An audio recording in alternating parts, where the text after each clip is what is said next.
right, will everyone have a seat?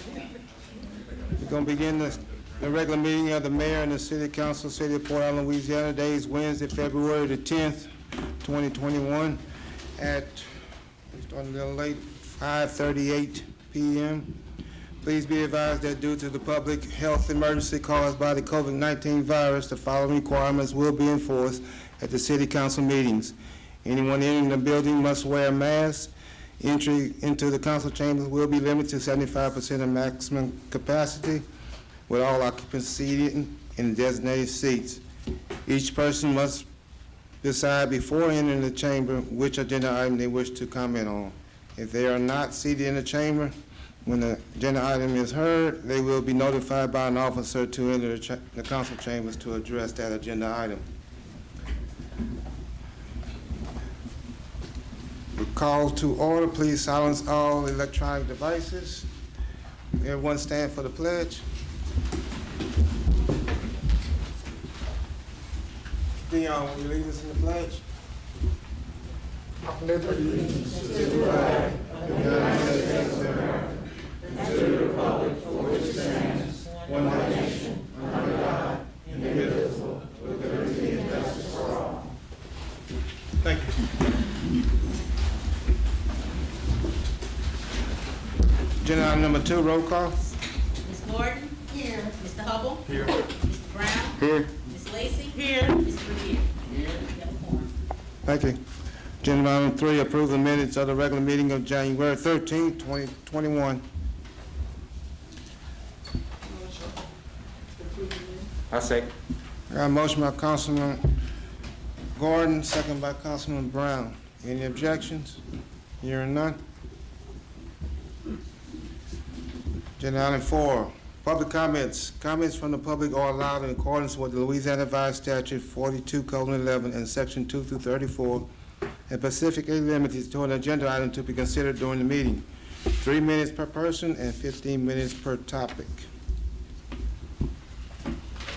Agenda item 5, introduction to the new assessor for West Baton Rouge Parish, Mr. Chris Gehring. Come forward.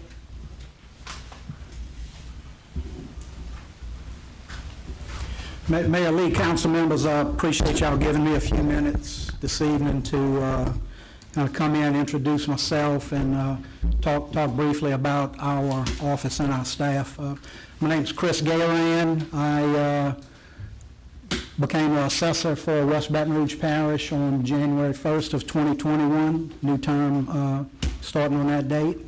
I am a product of West Baton Rouge Parish. I grew up here in Port Allen.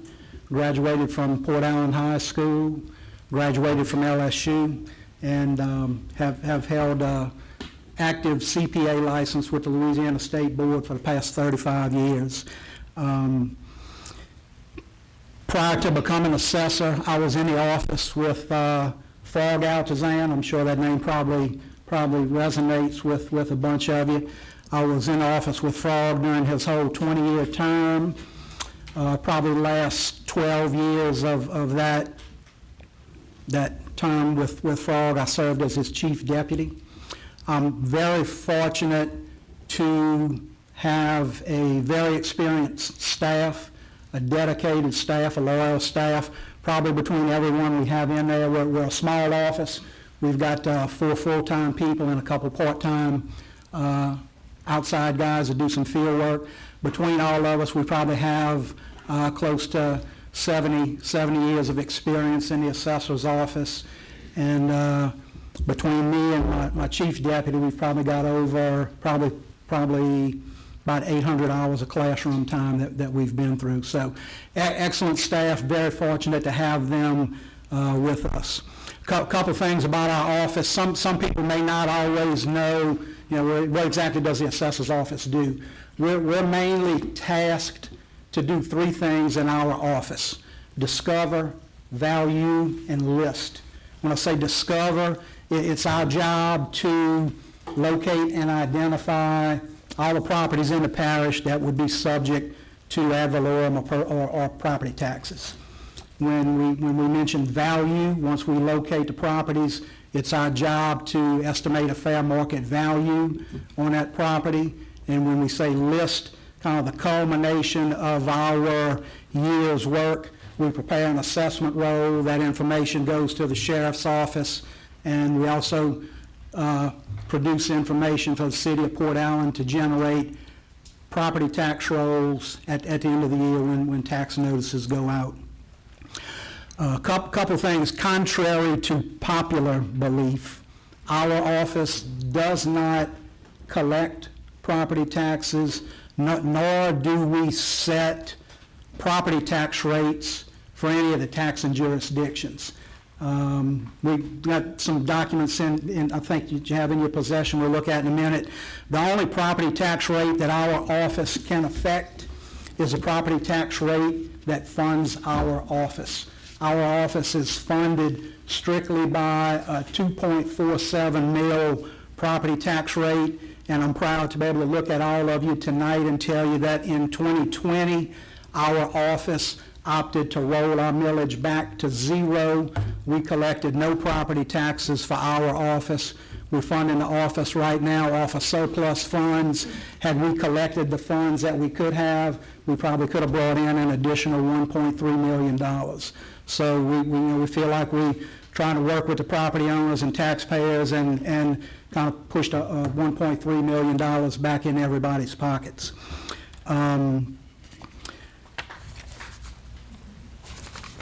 If you look at some of the documents I have in your packets, I think there's like 3 documents. We'll go through these real quick. I won't get in the weeds on anything.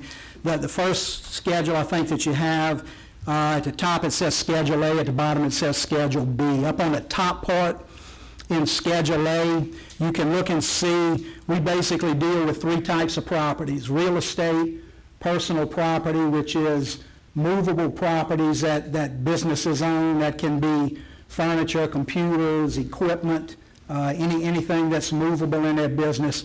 And then there is also what's deemed public service assets. Public service asset values are given to us by the Louisiana Tax Commission.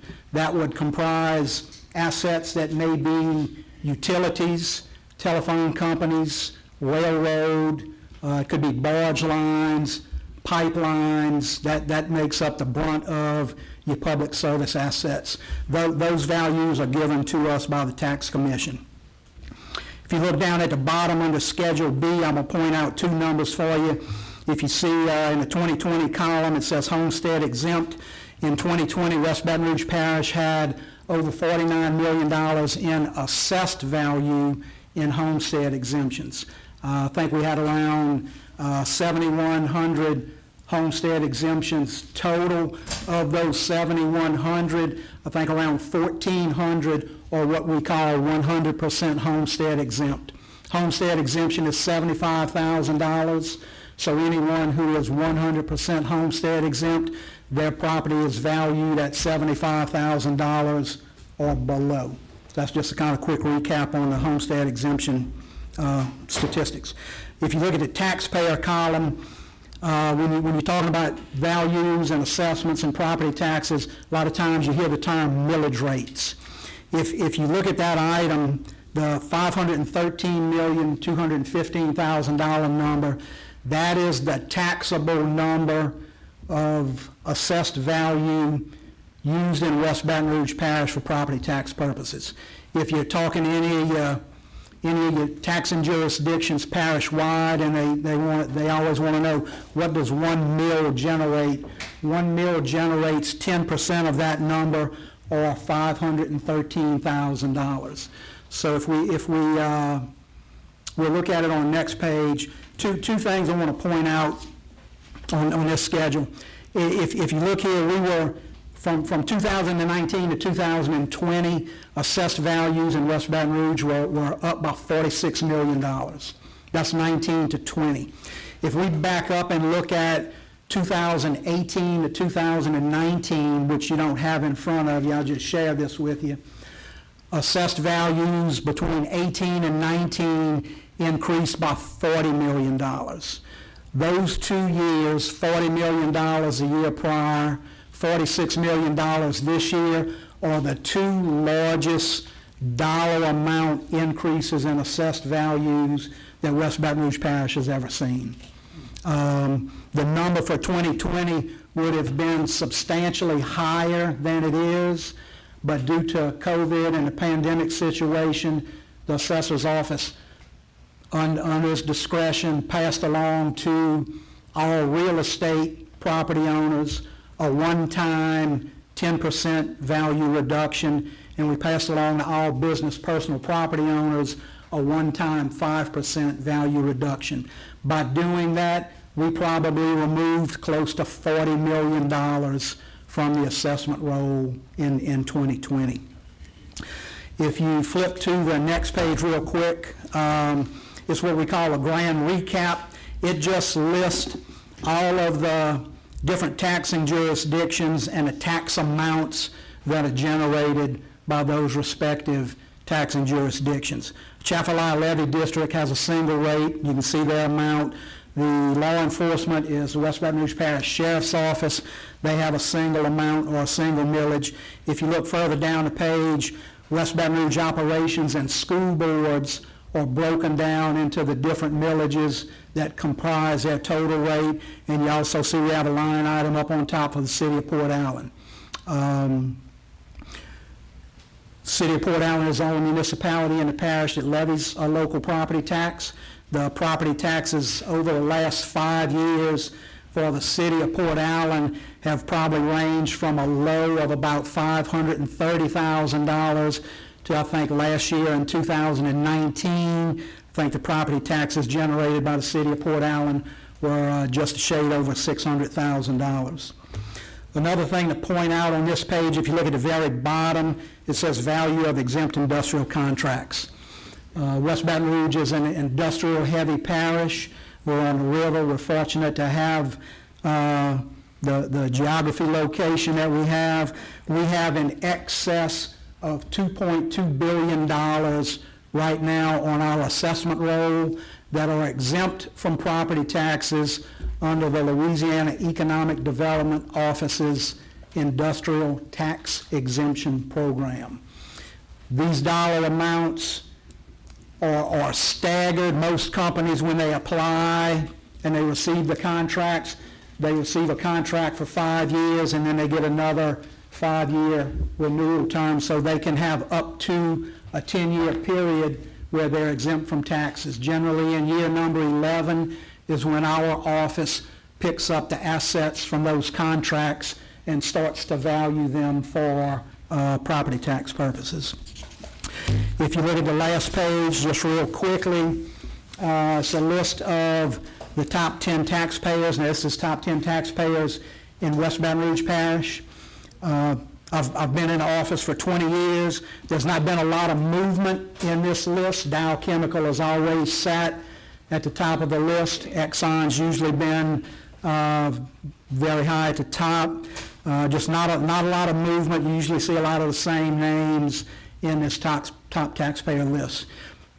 Interesting note, just for people to be aware of, 20 years ago, businesses in West Baton Rouge Parish were probably paying close to 88% of all property taxes in West Baton Rouge Parish.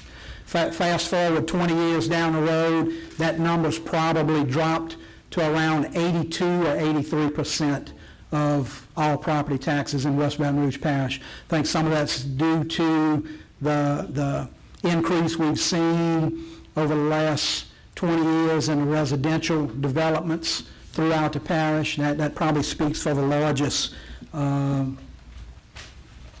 factor in why the business percentages dropped from like 88 to 83%. I didn't print it. I should have printed it and brought it tonight. If anybody wants it, I'll be glad to email it or share it with you. In the City of Port Allen, your top 10 taxpayers, looked at the list. The top taxpayer in the City of Port Allen is B1 Bank. You might wonder, how can that be? The tax commission in the parish puts a value on the bank stock that is owned by stockholders in these various financial institutions. and that is where probably the bulk of their value comes from. Business First Bank is the largest taxpayer. I think they're followed in second place by a company used to be known as INO Therapeutics. They now operate under the name of Mallincroft. They're in Westport. It's a manufacturing facility that produces, they're big into therapeutic and medical gases. So those are your two top taxpayers. The other largest taxpayers in the city of Port Allen generally are coming out of the port. The Centerpoint Terminal is in that mix. The Drax Biomass Facility, where you have the pellets coming in and out and going on the docks, is in that mix. And then there's several companies, BP, Shell, and what used to be Sid Richardson, which now operates under the name of Tokay Carbon, all have inventory in the tank form at Centerpoint, and all of that is valued for property tax purposes. So probably 5 or 6 of the top 10 taxpayers in the city limits of Port Allen reside on the port properties. What I'll do kind of to wrap up, just let you know that I think the last information I gave you, I copied my business card and a business card for my chief deputy, Lisa Tate. Lisa's been in the office for 25 years. Very valuable asset to our office. I've got my cell phone number on my card. Our web address is on both of our cards. We're proud of our website. A lot of information on there, digital maps, sales information, assessment information. If anybody ever needed any assistance or help navigating it, pick up the phone and give us a call. I'll close and say thank you again for giving me some time to introduce myself and talk a little bit about our office.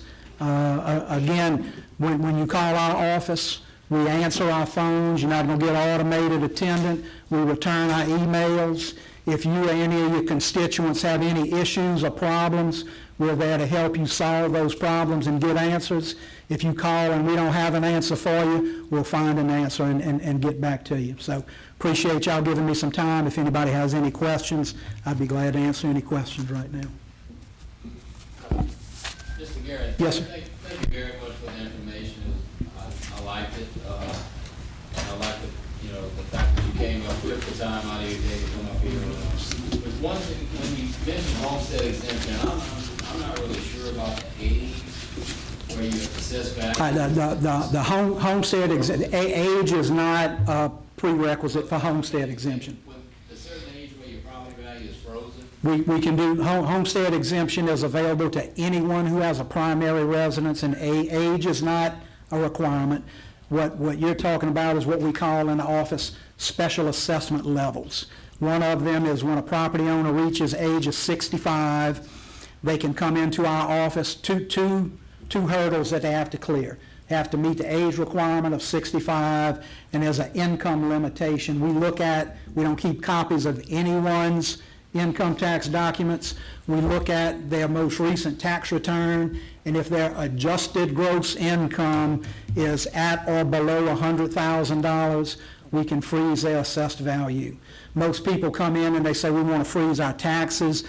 We're not really freezing their taxes. We can freeze their value. If a new tax ever passed, they would be subject to a new tax, but always at the value that we would freeze for them. So that's what you're talking about in terms of age 65. Yep. And I just want to say, I've known Chris for a long time, and we're in good hands. Good. Appreciate it. Appreciate it. All right. Thank y'all. Thank you, Mr. Appreciate Garrett. it. You bet. Agenda item 6, introduction of Mr. Gary Chambers, candidate for Congress, Louisiana District 2.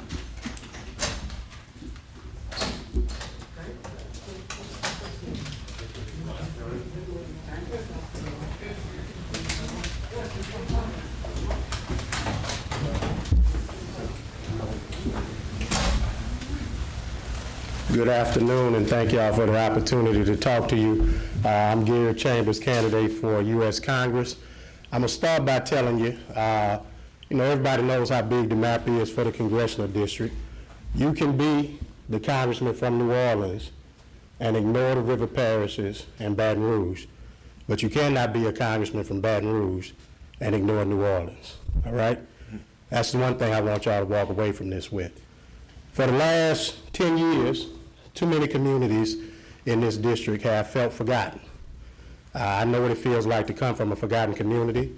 I've been fighting for the last 5, 6 years for what I felt was a forgotten community. We need jobs, y'all. That's like the core issue for our state. We rank number 50 in the nation. We rank number 50 in crime because we rank number 50 in opportunity. We also need environmental justice and jobs that help us get there to transition from the oil and gas industry. I know it supplies thousands of jobs, but we cannot stay committed to an industry. Detroit was a city of 3 million people. It was connected to the auto industry, and when the auto industry bottomed out, so did Detroit. It became a city of 700,000 people. We need an aggressive plan to figure out how do we support green jobs and green infrastructure to help grow Louisiana's economy so that your children and my little 11-year-old daughter can have a brighter future and they don't have to move to Houston, Dallas, or Atlanta to live out their wildest dreams, that they can do so right here in the state of Louisiana. For me, I look at West Baton Rouge the same way as I do North Baton Rouge.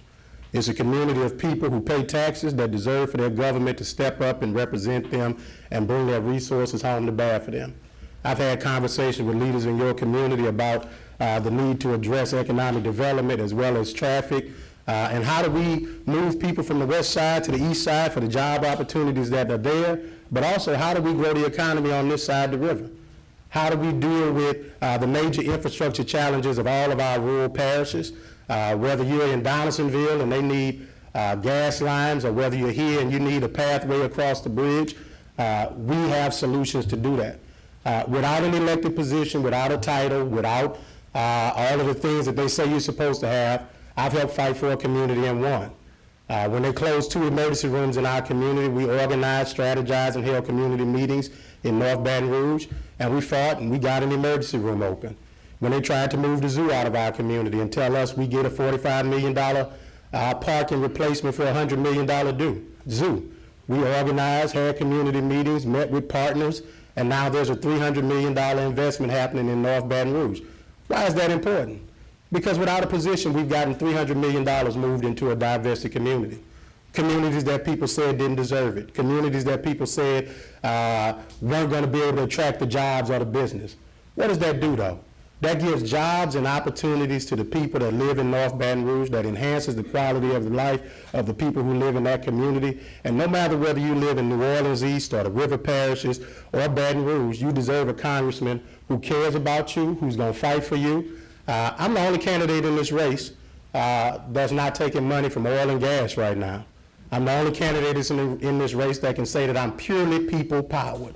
Over 8,000 people have given to our campaign from around this country. And the power in that is that people around this country care about West Baton Rouge. People around this country care about the river parishes. That's not about me, that's about us. And our capacity to bring people from the outside in to help us grow our economy, to help us make sure that our children choose to stay here. Your kids are going to be just like my kids, looking at all the shiny things in other places and saying, oh, Daddy, I want to move there. Well, I want my baby to leave. I want her to stay here. At least within 3 or 4 hours, right? Because the further they are away from you, if anything happens, the more your heart starts to palpitate just like mine. And my baby's 11, right? I can imagine folks who have grandchildren who are just concerned about where their grandchildren are gonna go. Like I told you, you can be the congressman from New Orleans and ignore West Baton Rouge, North Baton Rouge, and the river parishes. I'm the only candidate running in Baton Rouge. That's a sign of strength. That's a sign of people in the community recognizing that I'm gonna go fight for them. That's a sign that whether you're from North Baton Rouge or West Baton Rouge, you can't be the congressman from Baton Rouge and ignore New Orleans. But we know what it feels like to be ignored. So on March the 20th, I hope that you consider me and give me your vote, because I'm gonna fight for you, the people in New Orleans East, the people in North Baton Rouge, and the people in the river parishes, the way that I have for the last 5 years. And let me tell you, you're not gonna always agree with me. All right, you probably don't agree with me all the time right now if you know anything about me. That's okay. Teeth and tongue are in the same mouth, and sometimes the teeth bite your tongue, but you still need your teeth to eat. All right? We need each other to work together to build stronger communities so that our state can be stronger. If we vote the way we've always voted, we're going to get what we've always got. I'm tired of being last in the nation, and I'm tired of people talking about our state like we don't have hope and promise. I believe that our hope is in our people, but it's our people that have to vote for change if we really want to see change.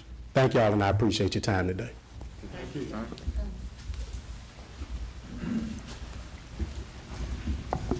Thank you.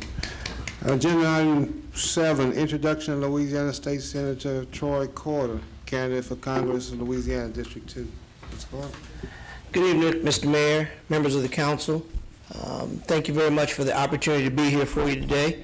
I am Troy Carter, former member of the House of Representatives, former member of the New Orleans City Council, current member of the State Senate, representing the 7th District. Very pleased to be here today with you to offer myself as a candidate for the 2nd Congressional District that was recently vacated by Congressman Cedric Richmond. I'm very proud to have the endorsement of Congressman Richmond as he moves into the West Wing, working with the President of the United States. The reality of having the relationship with the White House is a strong push for being able to bring resources to Louisiana, to be able to bring those critical infrastructure needs like roads and bridges and protection from the elements of environmental injustice, to make sure that we have infrastructure that gives us an opportunity to fix those crumbling roads and bridges, and to assist with our educational system, to make sure that we have a full COVID recovery, a COVID recovery that doesn't just talk about vaccinations, but certainly begins there to make sure that every part of our community has access to vaccines.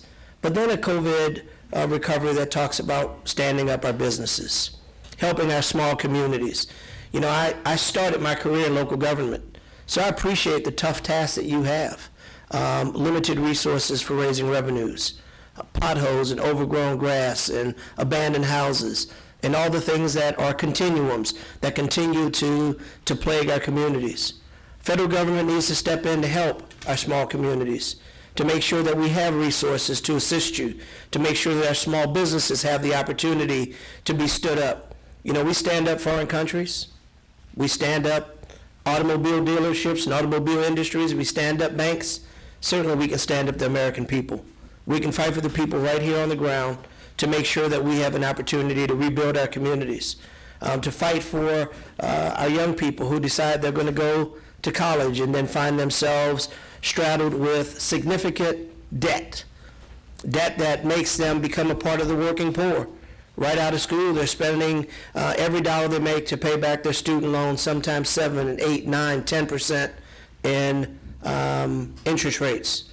What a novel idea if we let those people have their debt forgiven. Then they can immediately start to contribute to our economy, to buy homes, to buy cars, to contribute to the communities that we live in. We should encourage our young people to be the best and brightest as they can be.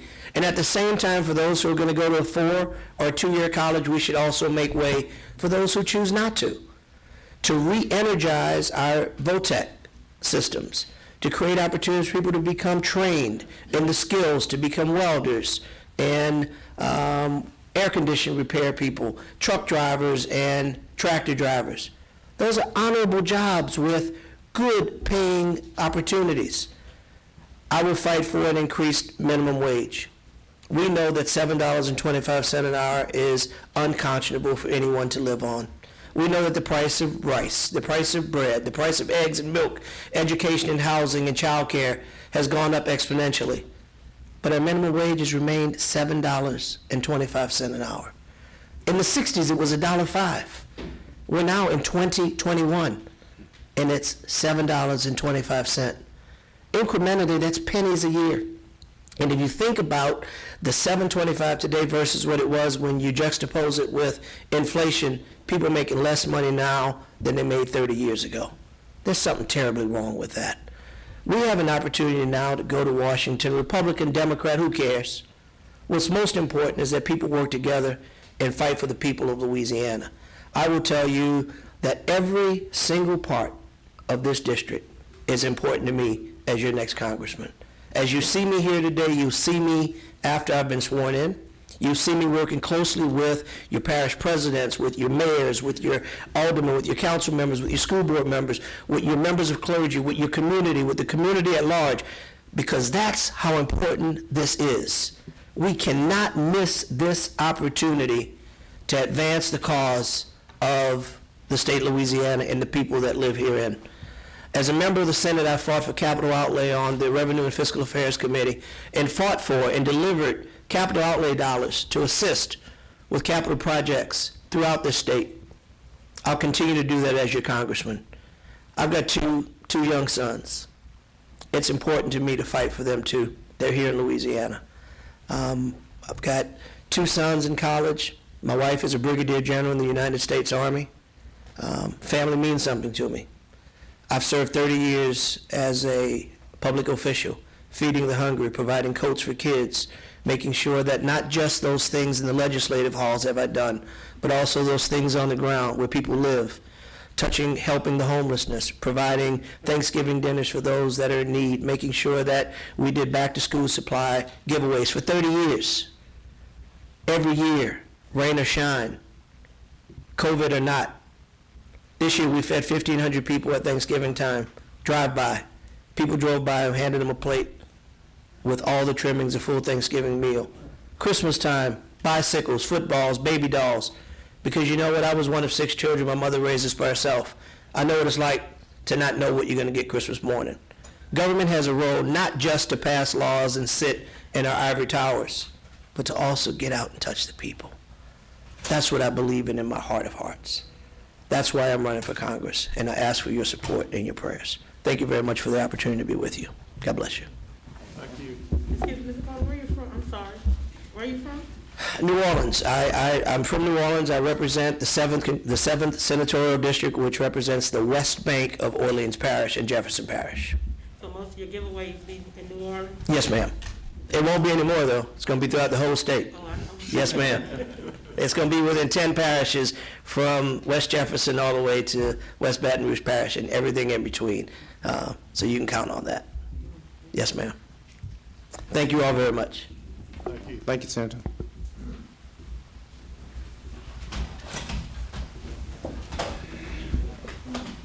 All right, agenda item number 8.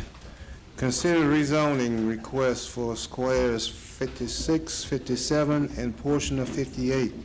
Corn subdivision from C2 general commercial to R3 single-family residential.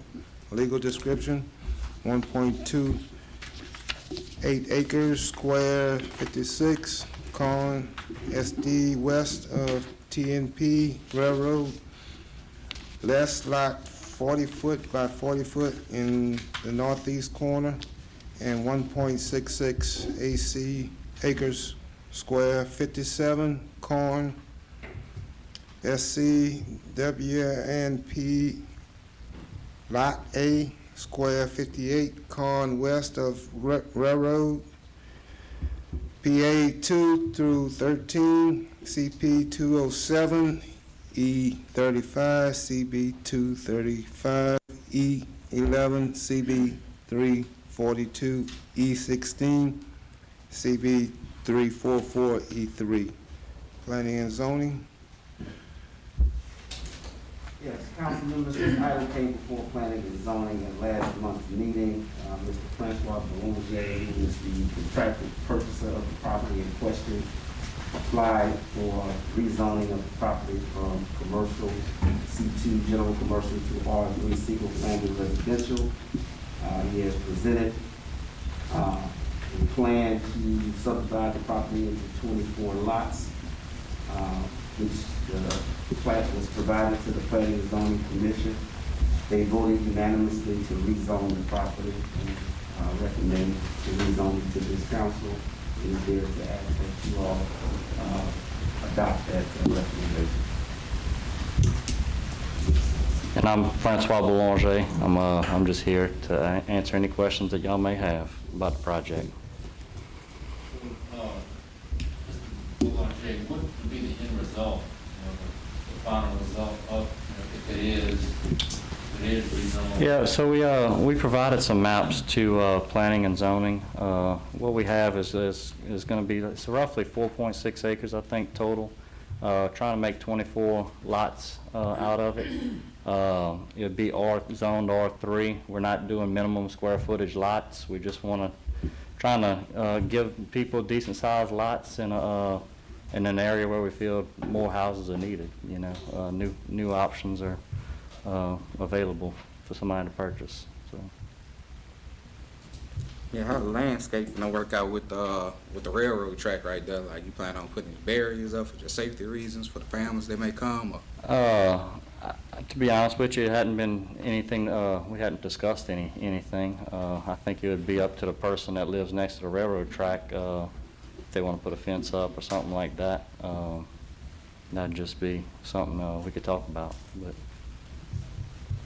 I do appreciate you want to take an interest in our community, but I would like to know what else could you bring into our community besides, I mean, maybe the homes, but what else, what will we gain from this, the community? Well, I mean, you get tax revenue, one. You get places to live, new places to live. You know, I mean, look, I think I think you see there's a need in the parish, or in the parish and in the city, to keep your residents, your local residents, from moving out of town, from moving south of the intercoastal to Addis and all. We just don't have a new place to buy a new house. It's all older houses that you have to remodel. So just trying to give somebody an opportunity to buy something new, you know, something trouble-free. You ever thought about maybe an assisted living type homes? Are Our they? senior citizens need places to live as well.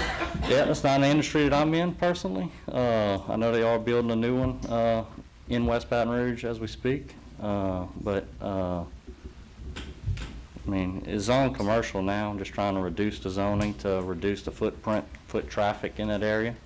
You know, it may seem like a lot of houses, 24, but it's spread over like 4 streets. So I mean, you're looking at minimal impact per street. So I do know that the landowners now have brought commercial uses up for that piece of property in the past, and they've been turned down.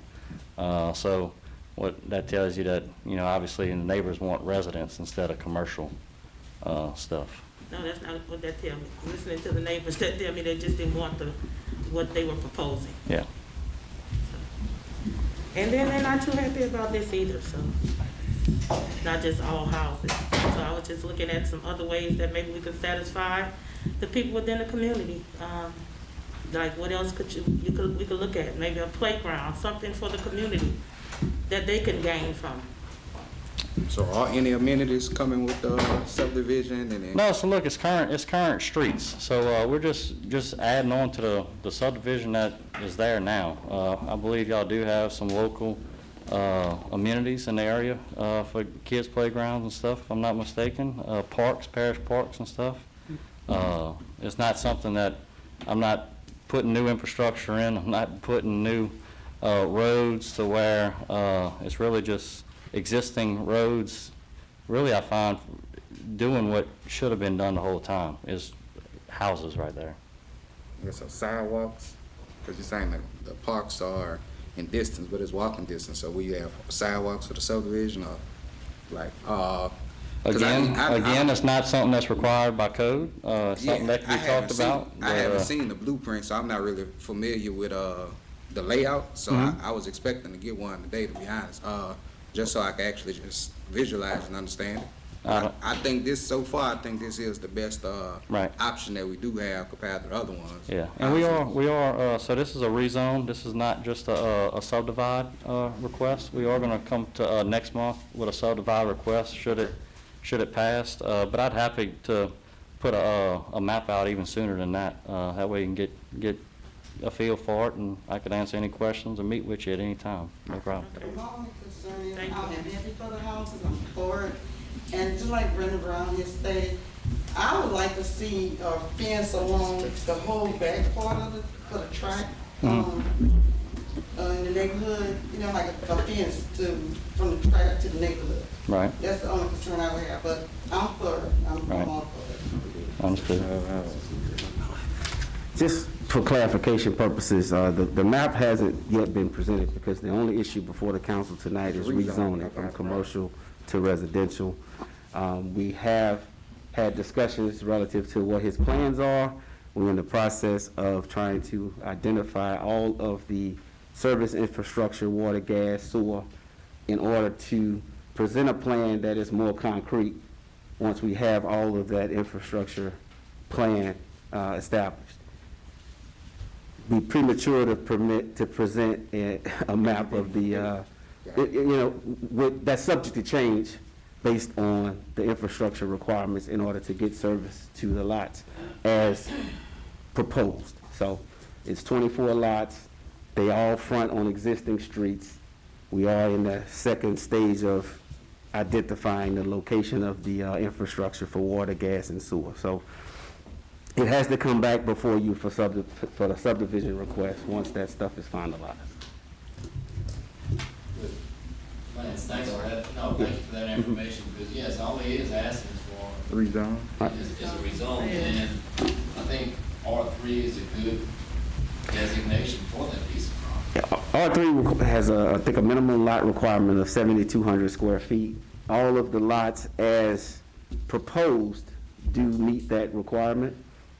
However, subject to some source issues that may present, once we have a better understanding of what's going on in the area, there may have to be some adjustments. So we did not feel comfortable presenting that plan unless it was final and presented for approval as opposed just for informative purposes. So once we obtain the sewer investigation that is underway, we will present that information to Mr. Boulanger, which will allow him to finalize his subdivision plat and represent that through the proper channels.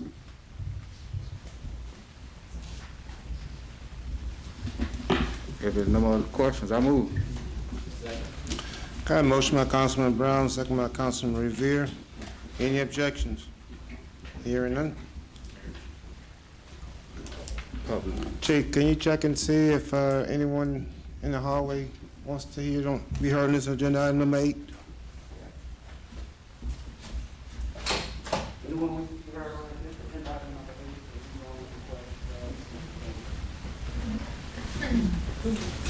All right.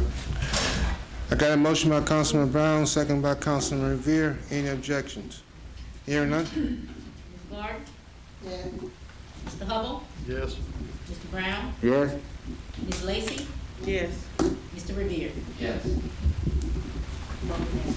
Thank you. Yeah.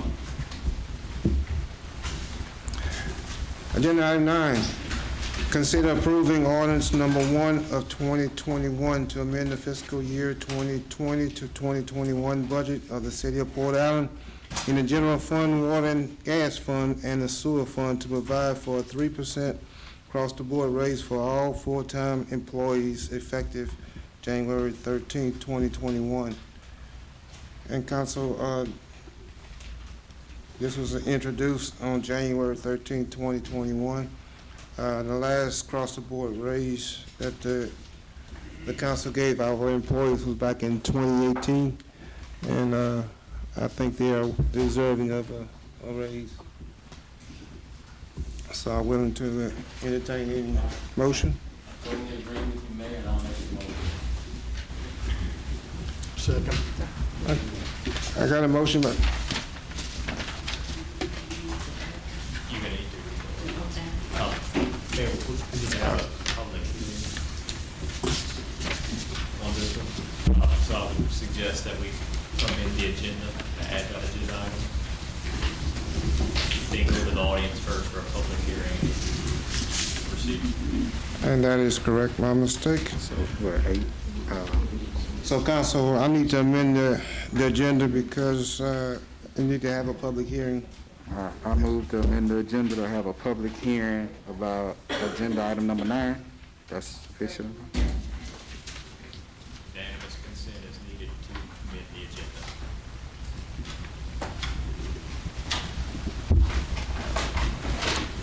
Had a motion?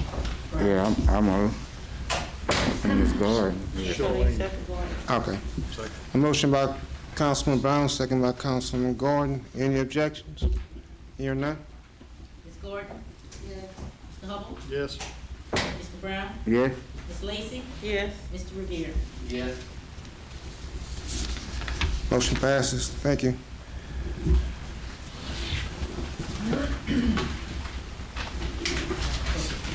Okay, we're gonna have a public hearing to consider the approval of an ordinance number 1 of 2021 to amend the fiscal year 2020 to 2021 budget of the city of Port Allen in the general fund, water and gas fund, and the sewer fund to provide for 3% across the board raises for all full-time employees effective January 13, 2020, introduced on January 13th of 2021.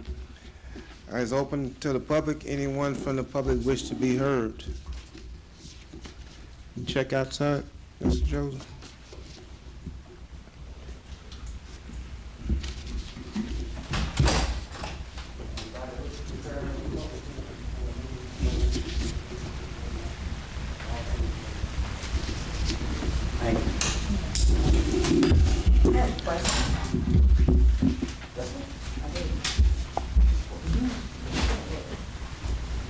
I just have one question. Would it increase, because there is a consideration, would that affect the homeowners?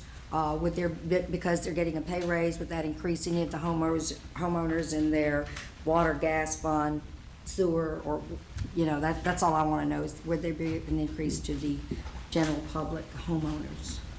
No, it won't Because- affect their bill per se. It's only going to affect the budget itself. We're, It's already in place? Right. Okay, that's all I want to do. anyone else wish to be heard?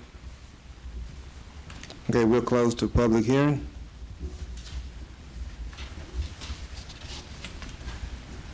Agenda number 9, read it again. Consider approving ordinance number 1 of 2021 to amend the fiscal year 2020 to 2021 budget of the city of Port Allen in the general fund, water and gas fund, and the sewer fund to provide for a 3% across the board raise for all full-time employees effective January 13, 2021, introduced on January 13, 2021.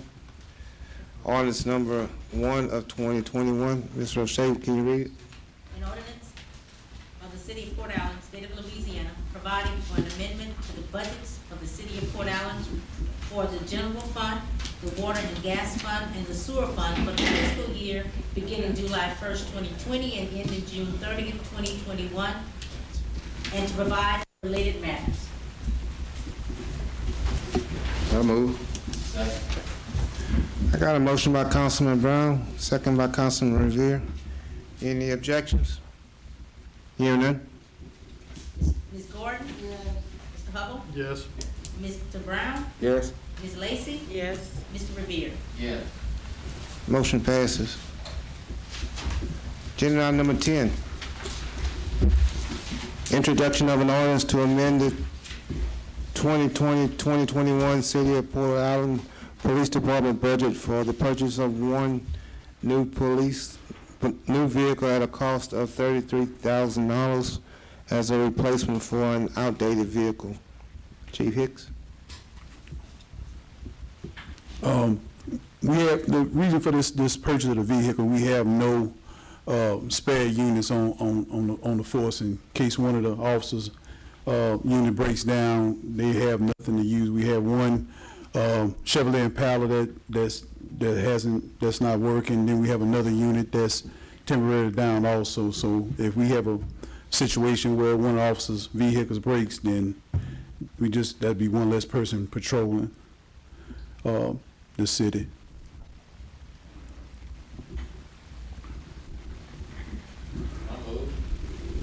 Second.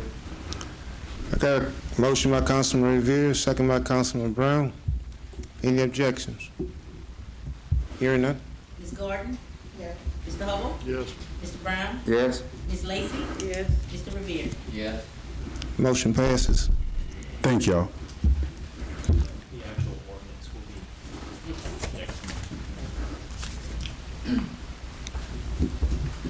Agenda item number 11, introduction of an ordinance to amend.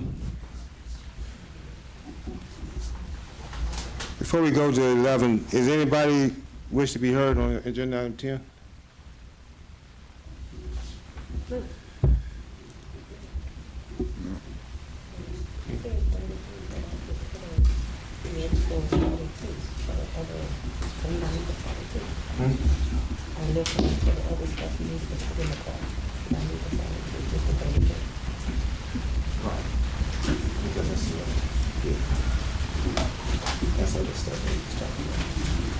That's what said.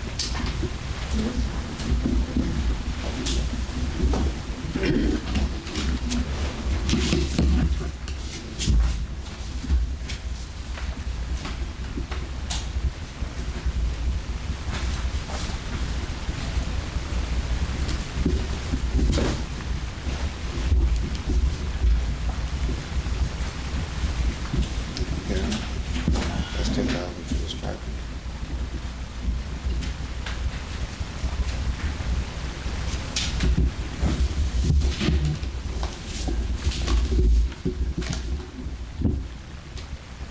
Evan.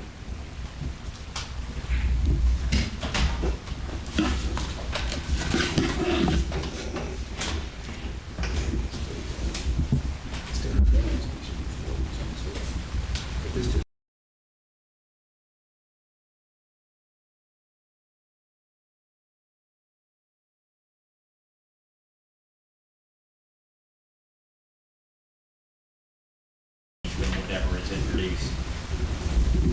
So the fact that we have a $32,000 figure in here right now, yeah, at the end of the day, if the number is going to be $42,000, as long as that's in the proposed final version of the ordinance.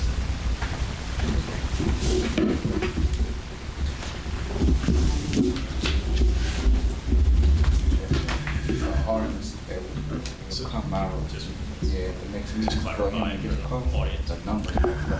Okay, what we were discussing is, we made a mistake in, the cost of that vehicle was going to be roughly about $42,000.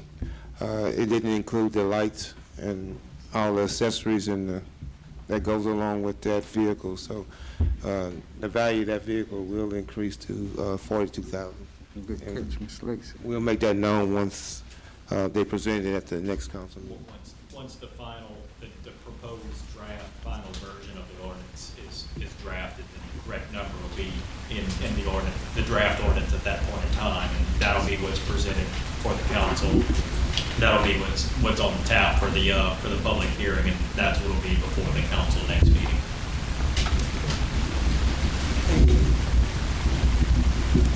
Okay. Was there anybody else want to be heard on that item? Number 10, right? Right.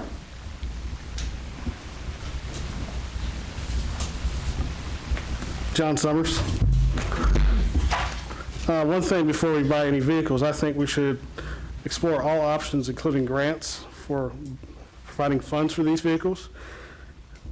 Little known fact, Walmart actually provides a $10,000 grant for police vehicles for local communities. So perhaps I'll give this to the chief so that way he can look at all this.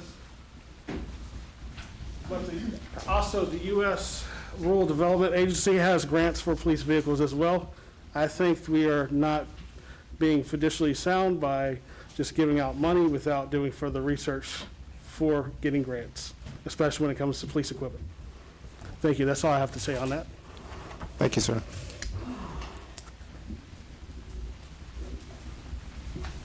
Anyone else? All right, should we do another relook? Yeah, let's take that comment into consideration, and let's do another roll call vote on the introduction of the ordinance.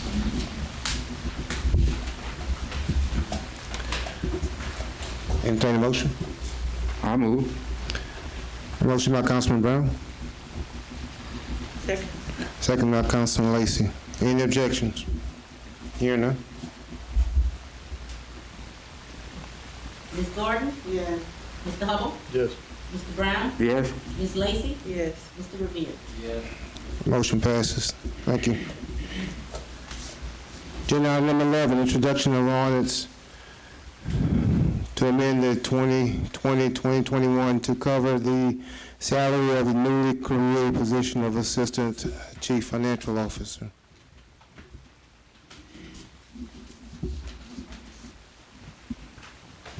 And council, this is the position that I'm creating in reference to our CFO, to have an assistant and a person trained in that field or that area, just in case of early retirement or the person leaving for any unforeseen reasons.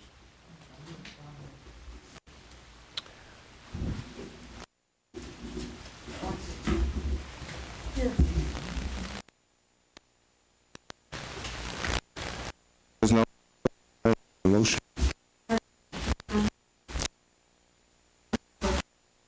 Yeah.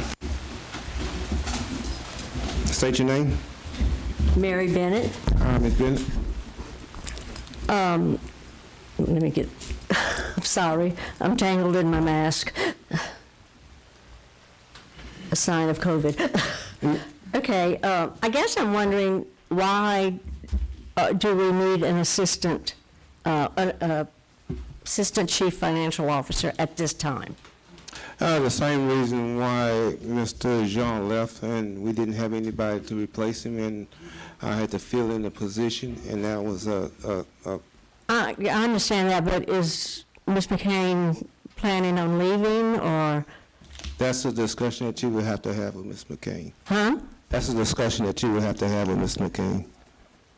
Well, I mean, but if there's no, I mean, aren't we operating in a deficit at this time on our budget? Huh? No? No. Oh, I thought we were, I was misinformed. I thought we were operating in a deficit. I just, you know, it just seems like Ms. McCain's been doing the job and doing a good job. I understand that when she's ready to leave, and she will probably give several weeks' notice, that you would have to hire somebody, but I just don't know if she's been doing the job up until this point. Why do we need to hire an assistant? Just like I explained to you, when Mr. John left, we were stuck with no one to train the new person coming in, and then I had to make exception for other employees to fill that void until we had that person put in that position. Yeah. And so that was months, it wasn't weeks, that position stayed vacant. So if we have somebody trained, you know, during that particular time, Okay. they can fill that void. Yes. I mean, I asked Mr. Hubble, and he was not here. He had asked Ms. McCain if she was planning on leaving, and I think she said no. Am I right, Art? Ma'am, I didn't. Are you planning on leaving anytime? No, ma'am. And you would give enough notice for training? Absolutely. Absolutely. You know, so I understand that we want to be able to replace people if something happens, but we can't do that with every position that we have. You can't just hire somebody, have assistants in case. You need, that would really take a hit. And what is the salary range for this position? It's starting off at 62,000? At 62,000? Yes. Starting at 62. Okay. And will there be enough work for Ms. McCain, if she's handling it now, will this person have enough to keep them busy? Yes, ma'am. We got enough work. We have enough work? Yes, ma'am. Okay, well, I just was wondering, because I know she's been doing a good job, and I think that's going to be, a hit on our budget, so. Well, Ms. Bennett, I took a hit when Mr. John left. Huh? And this whole staff took a hit when Mr. John left. Okay, and I don't want that to happen again. So to prevent that from happening again, this is the steps I'm taking. And so are you going to hire an assistant for Mr. Joseph in case he decides to leave? No, ma'am. So Isn't he taking Mr. John's place? He can do what? Didn't he take Mr. John's place? Yes, ma'am. Okay, so if you're not going to hire an assistant for him, in case he decides to leave, I still don't understand why we need an assistant operating financial officer if Ms. McCain has no intention of leaving. It begs the question. Well, ma'am, and according to my attorney, I can't get into the reasons as to Ms. McCain's issue, but that's the reason why I'm taking the steps I'm taking now. That's all I can say on that matter. So just so it's clear, nobody's leaving. We have no knowledge of anybody's leaving. This is simply the creation of a new position. It's not to be deemed as a judgment on anybody. No, I understand that, It's not a statement of qualifications. It's not saying somebody's doing a job, somebody's not. Yeah, that's what I was about to say. It's simply legal creation of a new position. It's a recreation of, correct? Yeah. We've had this Yes. position before That's correct. in the past. The city actually does, my understanding is the city actually does have this job description in the books. So it's not a new position. It's just, Right. It's a position that has not been filled in. It's a new position. okay. Well, that makes a difference in the way that it's not created. The position does not now exist. Huh? It does not now exist, and it isn't budgeted right But you say that But it existed before. now. And I think the need, it was found that why if it was filled before, is it not filled now? it was found to me, I guess, and I always wondered why a town this small needed an assistant chief financial officer.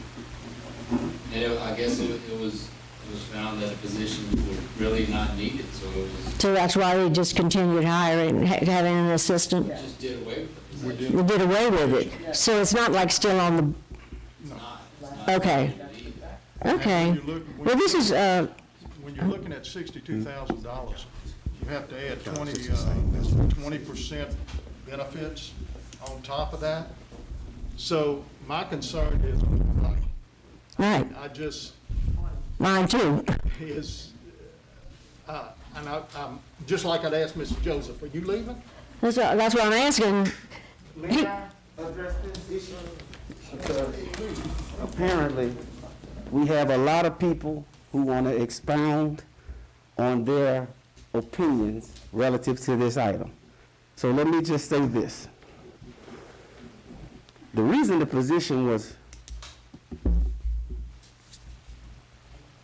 the position was not filled previously, or removed from the books, is because that's what the mayor at the time wanted to be done. And he presented it to the council and they voted and they made that decision. Now the mayor is asking for the position to be recreated. And he has an express reason for that he has been prohibited from discussing. Relative to my position, no, I have no plans on leaving. But I think the mayor has just said that prior to my arrival and after Mr. Jean left, that those duties were already reassigned to other people. So there are other people already trained to perform those duties. In the event that I'm absent or unable to perform them, whatever the case may be. This is the one position that is not covered under that same process. Like I said last month, we have aging staff throughout the city's departments.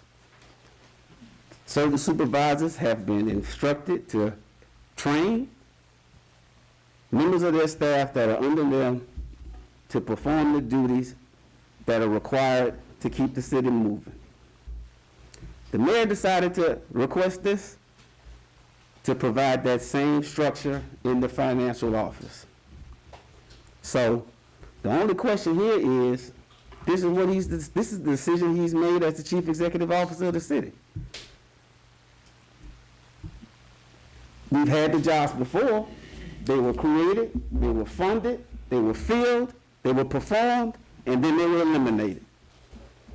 Nobody had anything to say about that then. Now all of a sudden it's a big issue. It's a $62,000 issue. Doesn't matter. That's not the point. The point is, can I finish? Because I don't think I interrupted anybody when they were talking. But this is my 3 minutes. You don't get your 3 minutes back. You brought my name up initially, so I think I have a right to What were you respond. saying about Mr. Jean, and you took Mr. Jean's position? I did take Mr. Jones' position, and I'm not here to discuss that. What I'm here to discuss is the fact that the duties that were performed by Mr. Jones had to be reallocated to other people. That happened, and those people are still employed here. So if the need arises, they can continue to perform those duties if for some reason I am unable to. I think the mayor has made a decision that is not in place in the financial office. And there is, like he said, a lot of work to be done such that there are no other people that can perform those jobs along with the other jobs they're already doing. So all I'm saying is this: these decisions were made previously, and as with most situations in a municipality, you're going to approach decisions over again, and here we are again. Be it as it may, you can go either way. But the fact of the matter is that the mayor is following the procedure in place. He's made a decision, he's requested it be created, he's brought it to the council for consideration. That's where we are. So, since other people are now trained, since you had to train people that were already here, employed, for Mr. Jean's position, if Mr. Joseph decides to leave, you will be able to move one of those people into his place and not have to replace him? Is that what I'm understanding? You still have to advertise for the position, so they'll have to apply for the position just like anybody else. But, And we have to go through the interview process, so we still have to put that position up for, but you have people in the office who are already trained. yes, ma'am. In addition to other jobs.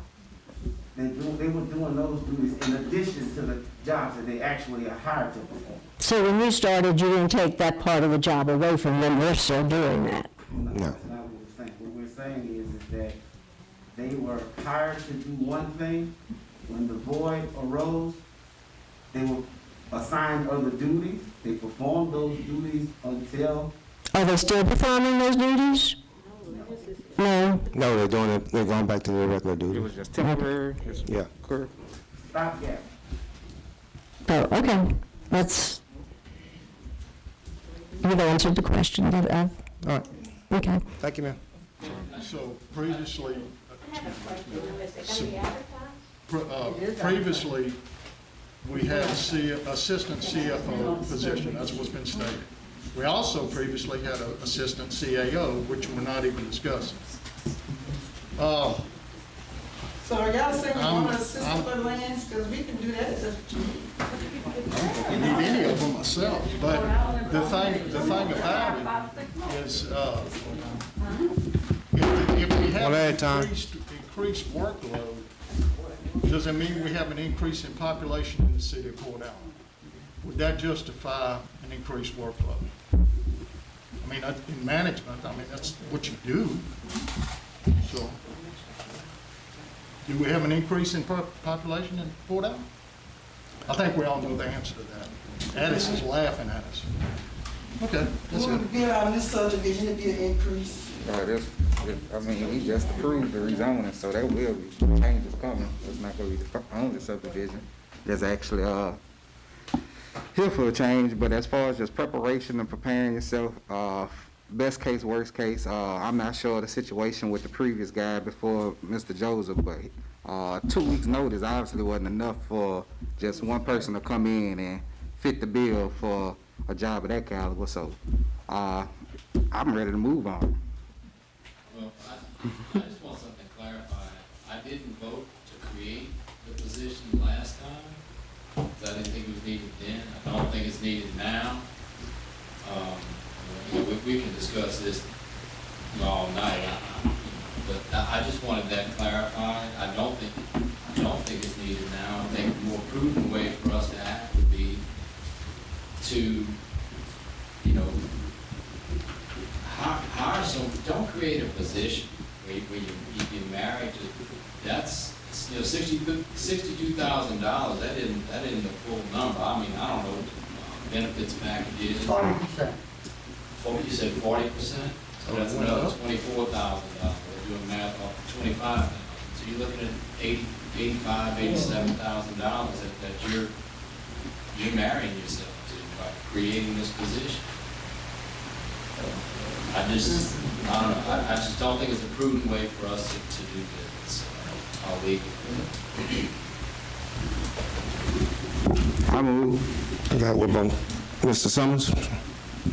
Mayor Lee, when was the last time that position was actually filled? Do you know?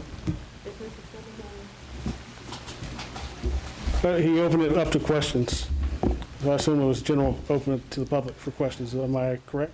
It was doing, Mayor, January 2012. yeah. January 2012, okay. January 2012. Now, I work in the corporate sector, and if someone is in that position, they're immediately identified with somebody under them, not a assistant position, and additional duties, so that way they learn it over time. So that way when the person is ready to retire, they can have a smooth transition to power. That would actually make more sense than creating a position for it, because it just seems like a waste of money.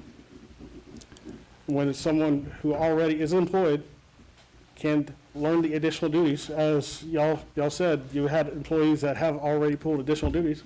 Why not delegate one of those employees to do the additional duties of learning her trade? That would be more fiscally sound. Thank you. Thank you, sir. I just have one other thing to say. On this right here, I trust the mayor, what he recommended. Obviously, he's over that office. This is his office that he run on a day-to-day basis, and I don't think none of us really understand the operations in that office. So if the mayor feel like as if he need an assistant, then I'm gonna trust him. I'm just saying with the word creating a new position, y'all just said you have to advertise for it. So it doesn't really mean that the person that they are hiring in this new position would move into that position, because you would have to hire. You'd have to advertise for it. So why can't you start training someone that's already here? Switch duty, and it's done all the time. I worked in business for 28 years, and job duties are often added to and taken away. So why does this have to be a created position as assistant if you're going to have to advertise? So you're going to advertise already knowing that you're going to hire the assistant? That's false advertising. So that's the question, is why does it have to be created? Why can't you use employees that are already here and reallocate and change duties? Just saying that it would save 80-something thousand. I was like you, I was just thinking about the benefits package after I saw that it's not just 62,000, it's also all the employee, all the benefits, the cost of the benefits. So that's just another way to go, is to utilize somebody that's already in the office. And that way, when you have to advertise, it's not an assistant, you could still advertise and hire somebody from outside, or this person that's here, not in a new position, but that is already an employee, could apply for the job. And then that way, but you could also advertise, because say as assistant, it's like they will automatically move into that position, which then what would be the need for advertising? It just seems like it's convoluted. Thank you. Any other questions? Does Mrs. Roger hold a paid position with the city? Yes, she does. Can she hold both positions? Is that allowable? Anything's allowable. Okay.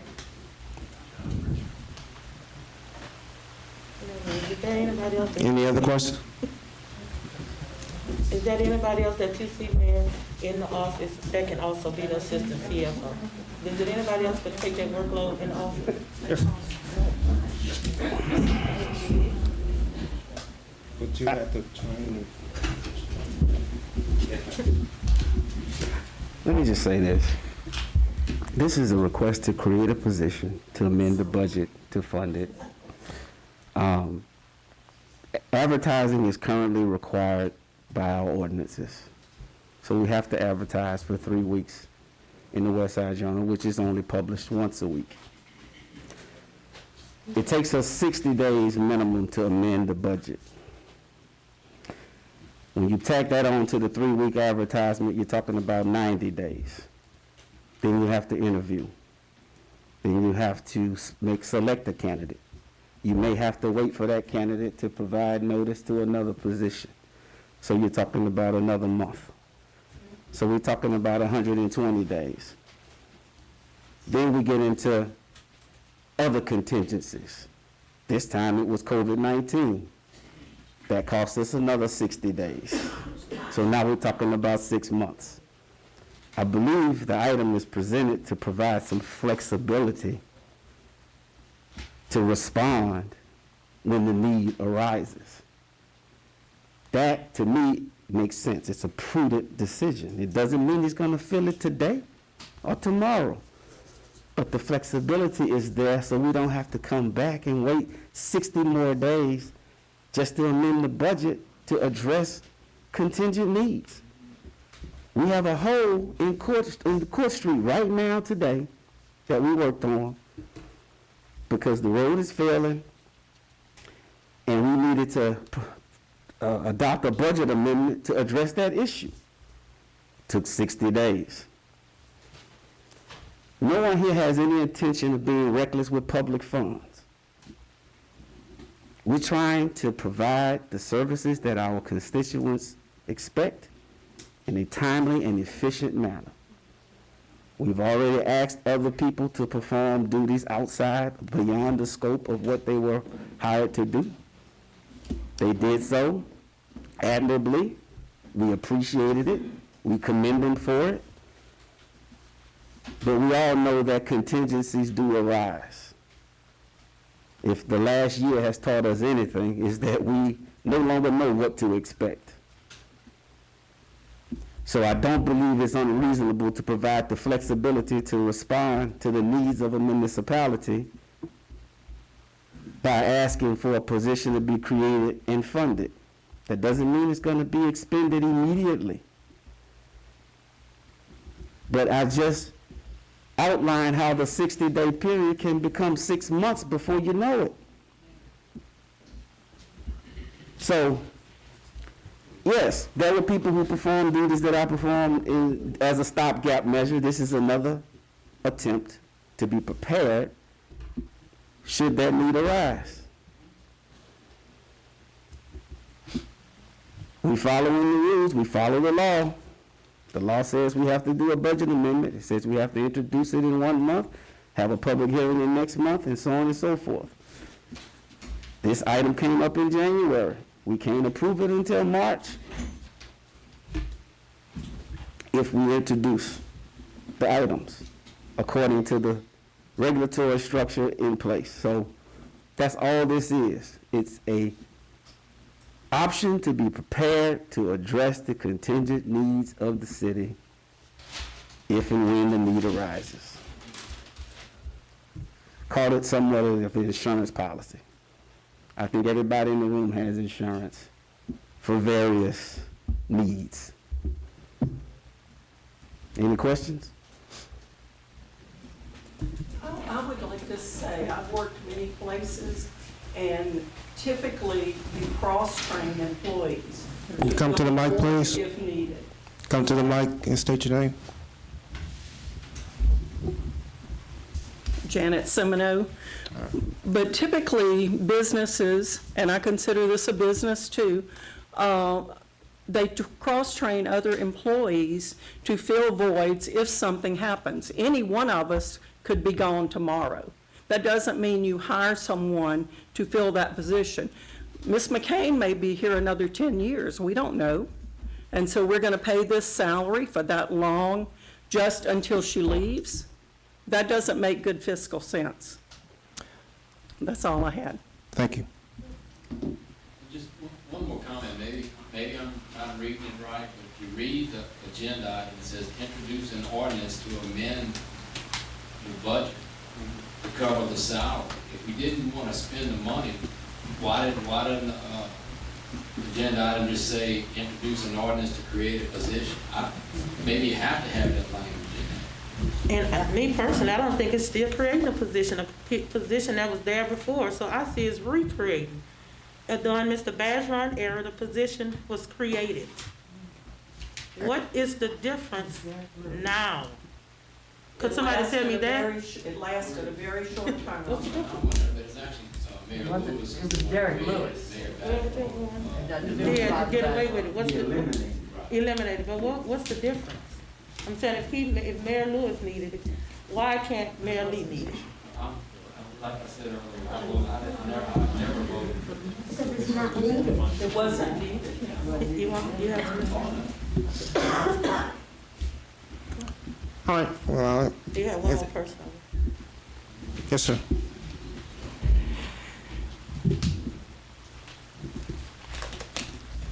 Hello, my name is Quinn Major. Just to address, I guess, a couple of small points. Mr. Riviera, you said you didn't want to be married to the idea of it. If you think about it more, so it's not necessarily married to the idea if the position came and went away. That means you all have the power to, at a certain point, not hire for this position if it doesn't seem to work out going forward in the future. So you're not actually married to it. It's more of a just preparation. As you said, you didn't like the money part of it, the aspect of it. Living here in Louisiana, a hurricane could never come back again. But we should always prepare for it just in case it does. Plenty of people have generators. They might not turn the generator on but 3 times every 3 or 4 years. But they prepare for it. And that's the only thing they're asking to do here. People's minds change all the time. I may fix lunch to take to work, and when I get to work, I don't want it anymore. So, yes, she might say, or the person might say they don't want to leave now, but if they're eligible to leave, they can leave. So you're going to spend more money on the back end by not being prepared. So think about it as the $62,000 down, just an investment to your future, what could possibly be there. Yes, I understand you saying, well, it could be a lot of money, but you just had 2 people who running for the House of Representatives in the United States saying that they want to raise minimum wage because they understand the wages are not actually there to what it's supposed to be there anyway in the first place. Not living wages, no. So the $62,000 for them to come work here is just a small percentage of what they probably could get in somewhere else in a bigger city to do the same job. Also, you have to look at what are the requirements they're going to be able to do. The current person who's doing this job has a certain set of requirements, might have a certain set of education and everything, background that went into it. This new position could come with new requirements and a new set. As they said, they are publishing this, and that's something to be considered for everybody to read. And they also can apply for the position if they wanted to.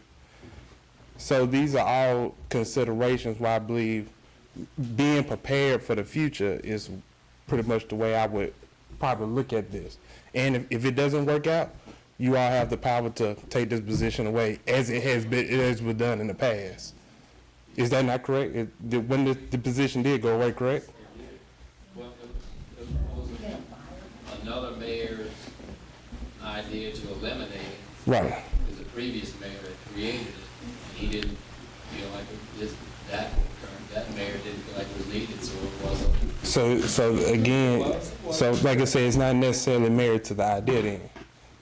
Just more of a, just like I said, it's looking forward. And if it doesn't work out, hey, you have a choice to do something else.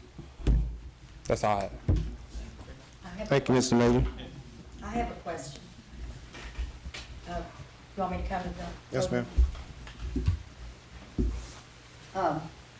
Being a longstanding, Is that your name?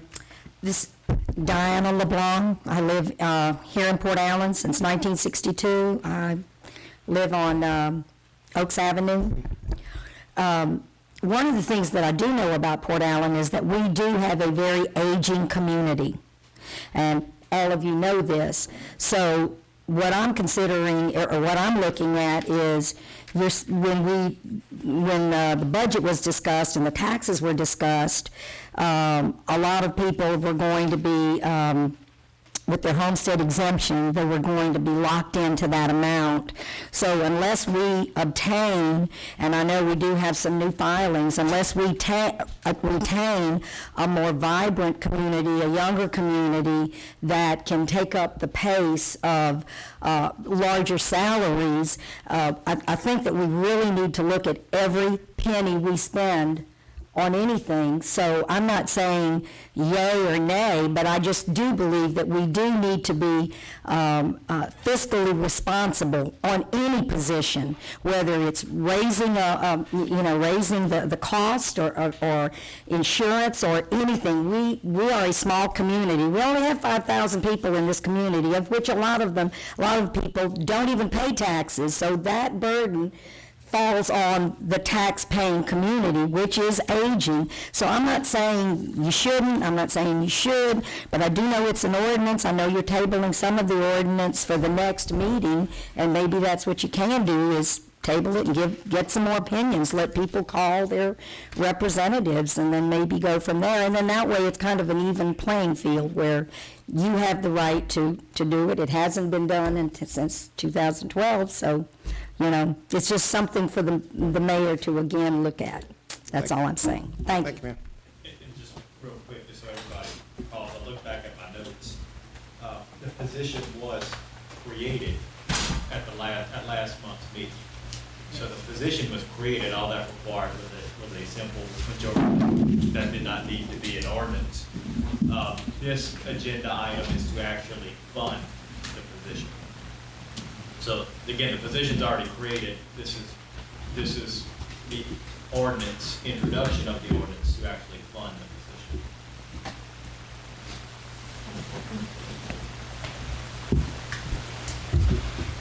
Okay, if there isn't any more questions, entertain a motion. I move. I got a motion by Councilman Brown, Second. second by Councilman Lacy. Any objections? Hearing none? Ms. Gordon? Yes.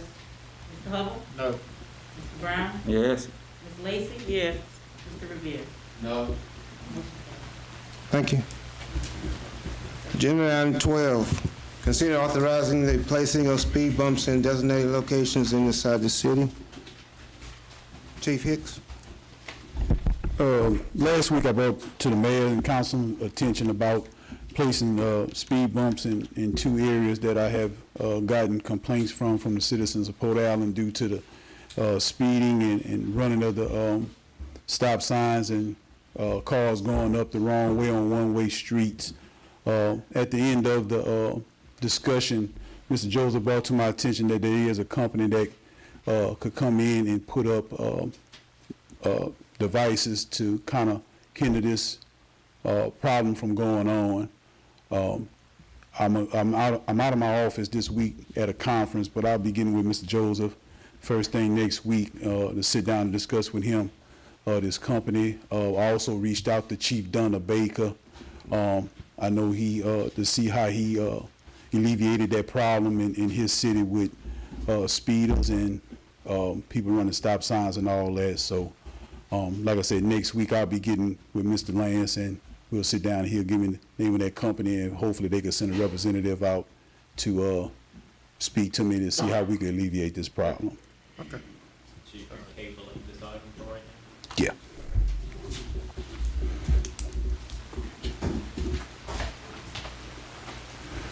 All right, let's go ahead and table agenda item 12. Go to agenda item 13. Anybody on that topic? Even though it's being tabled, anybody on that topic? Does anybody wish to be heard on agenda item 12?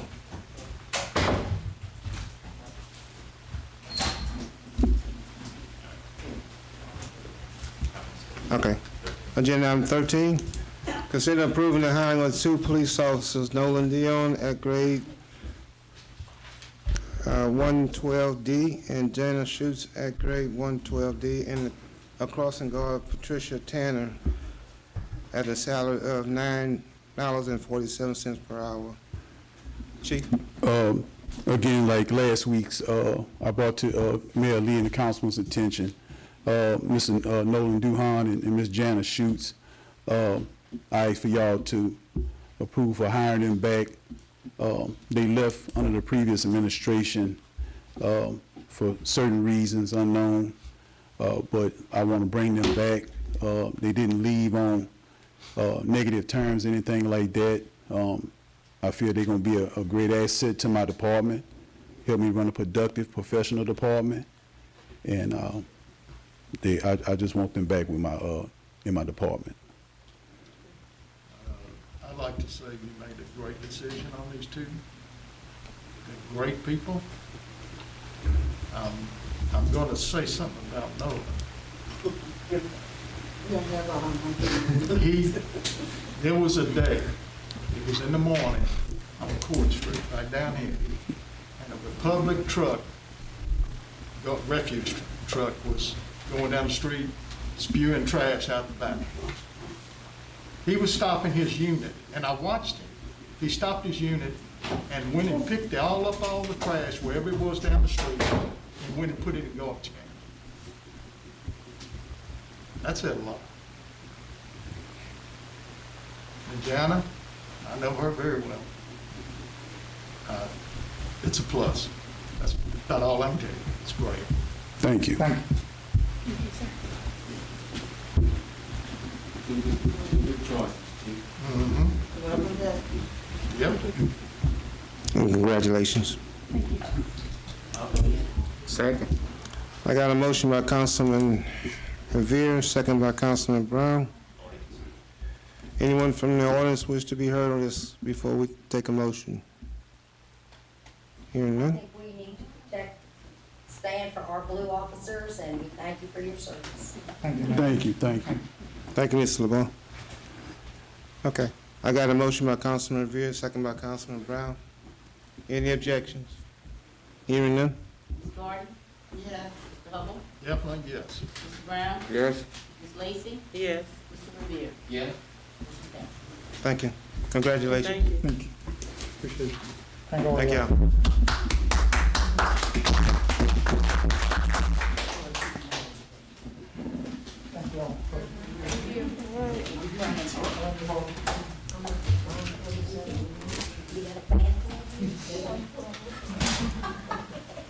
All right, agenda item 14, consider authorizing the creation of 2 new positions with the city water and gas and roads and drainage departments. These positions will be identified as assistant supervisors or water and gas and assistant supervisor of roads and drainage. Council, what we have here, and I think Mr. Right. Well, Mr. Joseph. yeah, due to pending projects coming aboard in the city in the very near future and other information that we cannot discuss with specificity, we've decided to add 2 positions to water and gas and roads and drainage.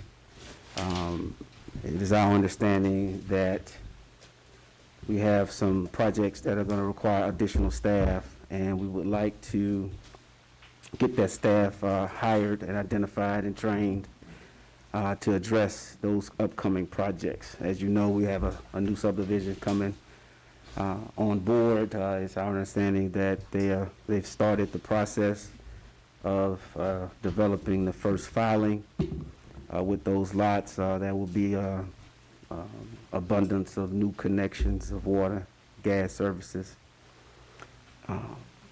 Also, roads and drainage also will have to be involved in addressing the drainage issues created by the development of that additional property on Court Street. And so in order to get a head start on addressing those needs, we would like to add one position in water and gas and one position in roads and drainage to work under the supervisors in order to be prepared to address any and all contingencies that present themselves with these upcoming projects. What's the going rate on these?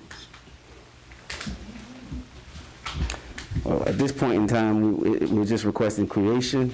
We have not decided what the going rate is going to be at this point. It will depend on the people that are identified ultimately and the level of existing certifications and qualifications they possess.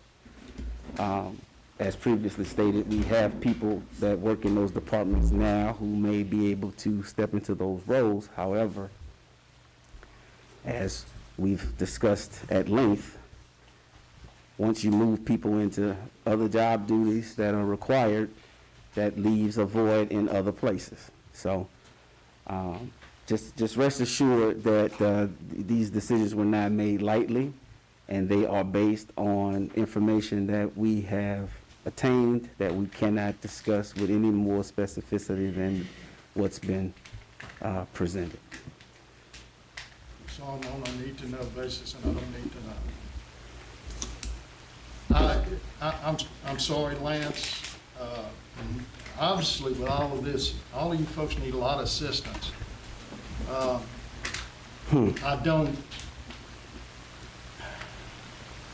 see a pot at the end of the rainbow. I know St. Patrick's Day is right around the corner, but I don't see the leprechaun running down 4th Street. I don't see this. I think this has gotten out of hand. I think all of these positions have gotten out of hand. And once you tally it all up, I mean, I don't get it. I guess I'm just stupid. I don't get it. And I'm not gonna go in a long, drawn out, I don't wanna have that attorney talk and all that. I'm not interested in hearing that. I don't see this. I don't see the other part. I just don't. You don't have an increase in population, but you're going to spend more money. You know, it's awfully convenient to say what you don't want to hear, but to say what you want to say. I believe I have a right to respond. Yeah, come on. And the reality of the situation is, feel free to speak to anyone in any of those departments directly. And maybe you'll learn the information that we know that precipitated these requests. We have legal constraints that prohibit us from discussing them. But they're free to discuss them with you directly as they choose. Once you have those discussions, then you'll be sufficiently informed to discuss the matter more informatively. However, upon advice of counsel, and yes, lawyer talk, because that's what I did for a long time, I'm not at liberty to discuss it in this forum.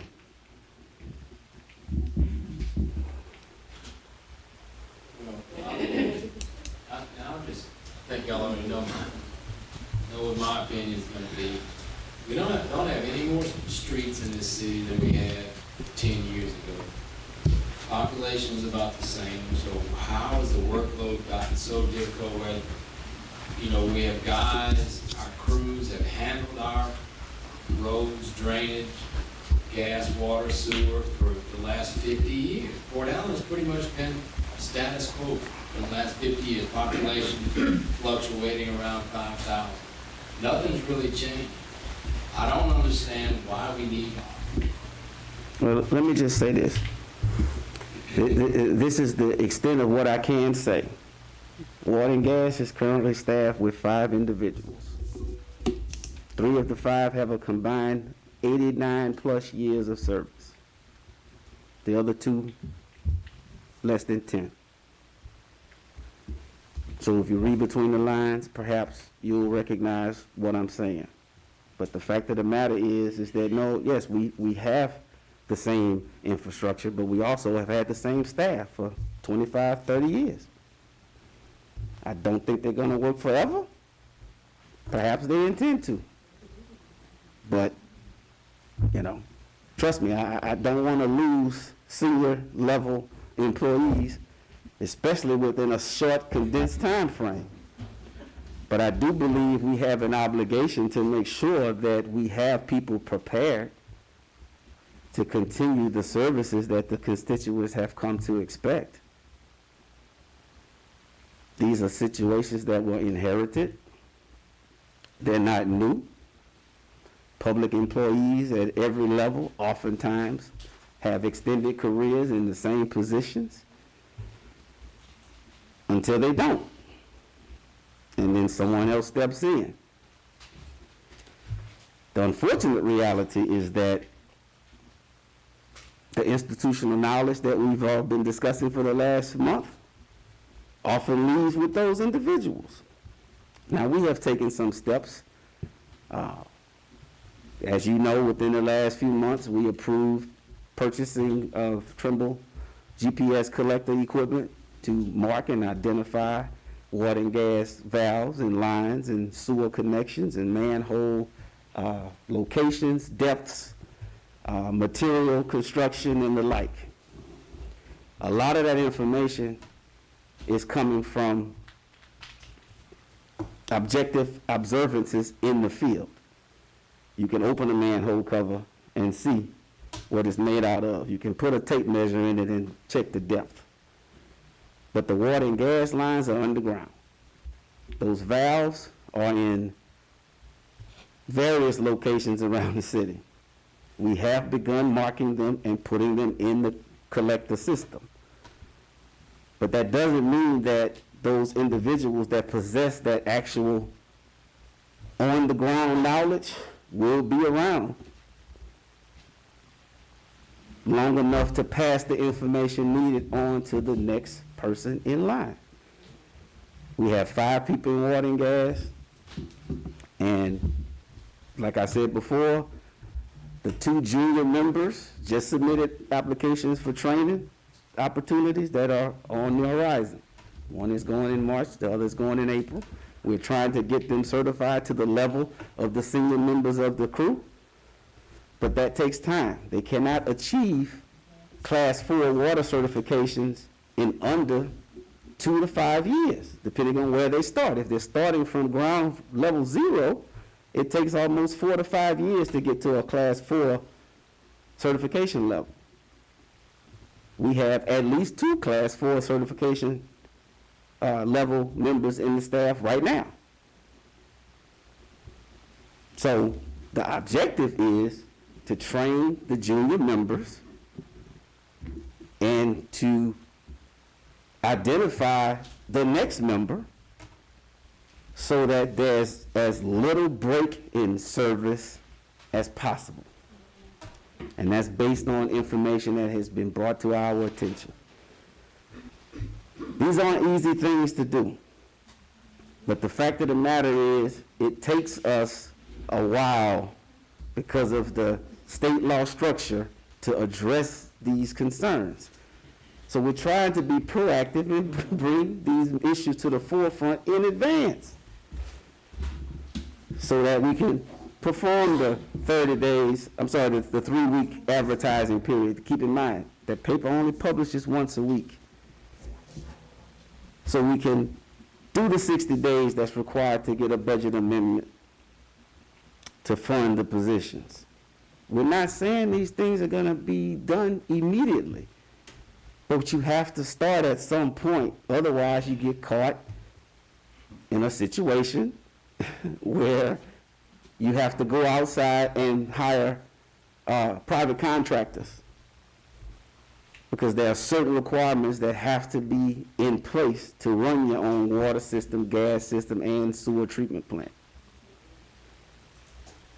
So these are the decisions that have been made based on the information that's presented itself. So Lance, none of the existing employees will qualify for these assistant positions? No? Do we have any that gonna, like, that could just be a promotion, they could just move up? Do we have anybody that are qualified to do that? That depends. Currently, take water and gas, for instance. That department, the supervisor in that department has the highest level water certification that's available. obviously, once we advertise for these positions, if someone with that level of qualification applies, then, you know, they will be considered an ideal candidate. Nevertheless, we have begun the process of getting the current employees trained to reach that level. But it's not something that happens overnight. And as assistant supervisors, we're going to hire the best candidate possible to perform the services we need performed. But keep in mind that it's part of a scheme to identify, train, and prepare for contingencies that we already see coming down the road. Not to mention the fact that we are facing an increased workload on top of other concerns.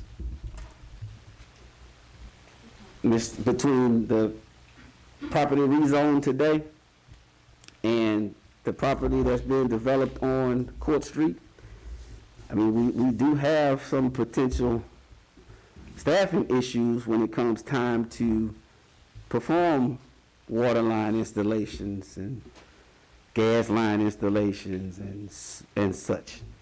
So all we know is that we have senior members with sufficient training and qualifications currently, and we would like them to have the opportunity to pass on as much of that as they can to new members going forward. We're talking about one position in each.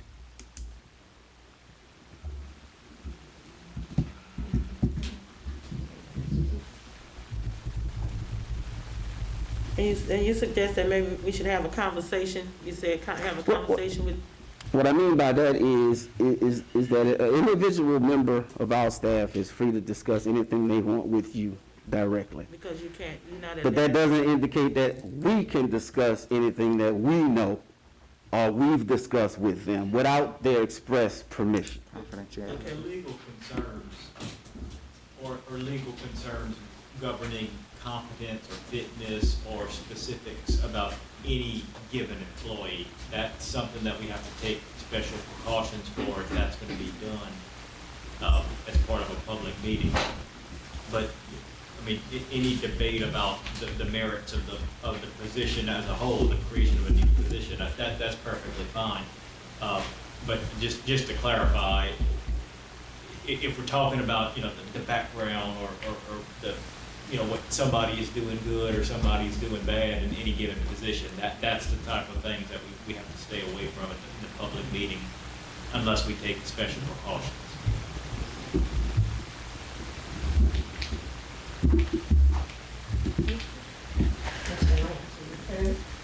I'm sorry? I am, unless there's any questions. I'm done. Yes, thank you.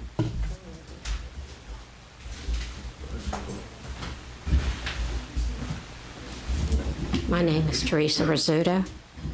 I appreciate wanting to maybe have the position available, but I don't think it's a good time. It's a good time for it to be done now. I think that position could be done in case of emergency or in case something happened, because it's not like we live very far from each other to where y'all couldn't have an emergency meeting to decide we need to have something done quickly. You know what I'm saying? Mm-hmm. That's all I want to really say. Thank you.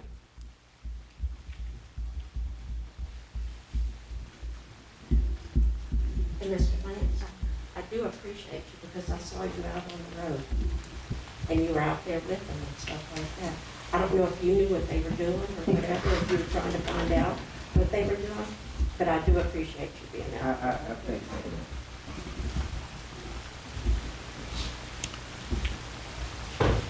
Well, I can tell you, I don't know enough about the position, Lance, and I definitely would want to go learn more. And that's just me.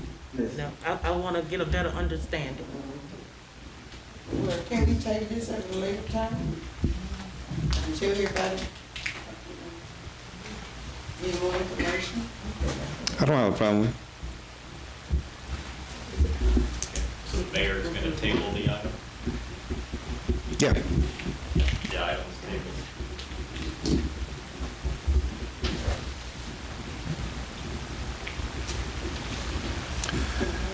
Agenda item 15, consider approving the filing of a civil lawsuit in reference to property located at 734 Avenue G.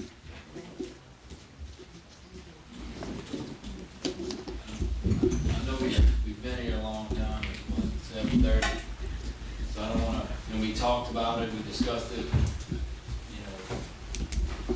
last week, or probably 4 or 5 minutes.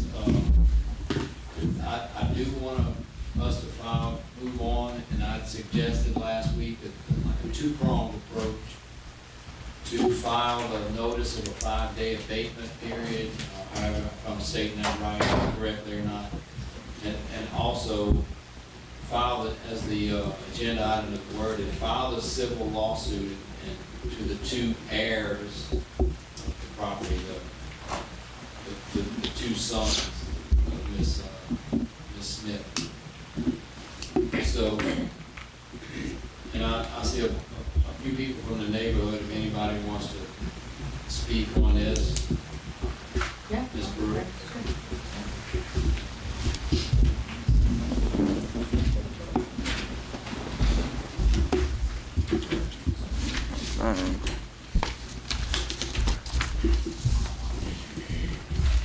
Thank you.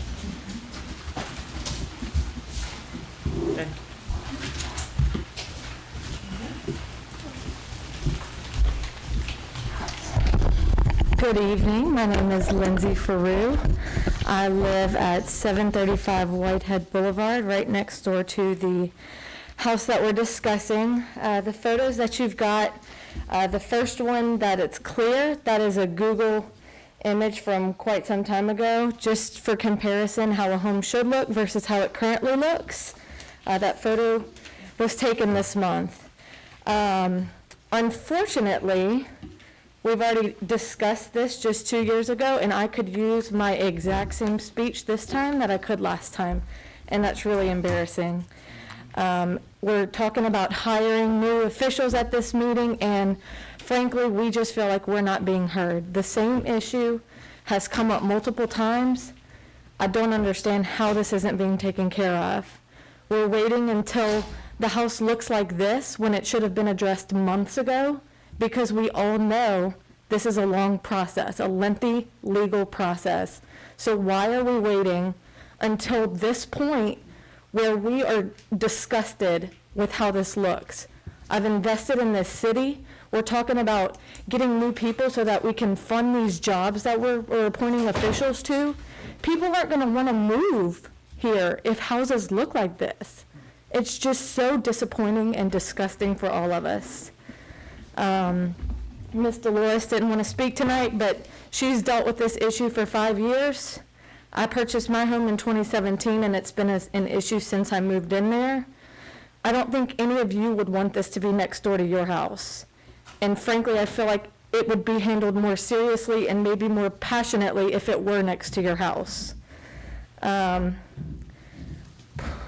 We're really frustrated. Sorry, I've been writing a lot of things. We talked about trying to be proactive and hiring different people, but we got to take care of the issues that are currently in our city so that more people want to move here and want to build in this new development that we talked about tonight.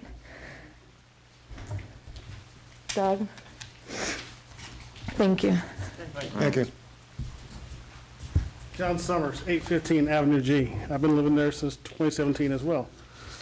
I want to, 815 Avenue G.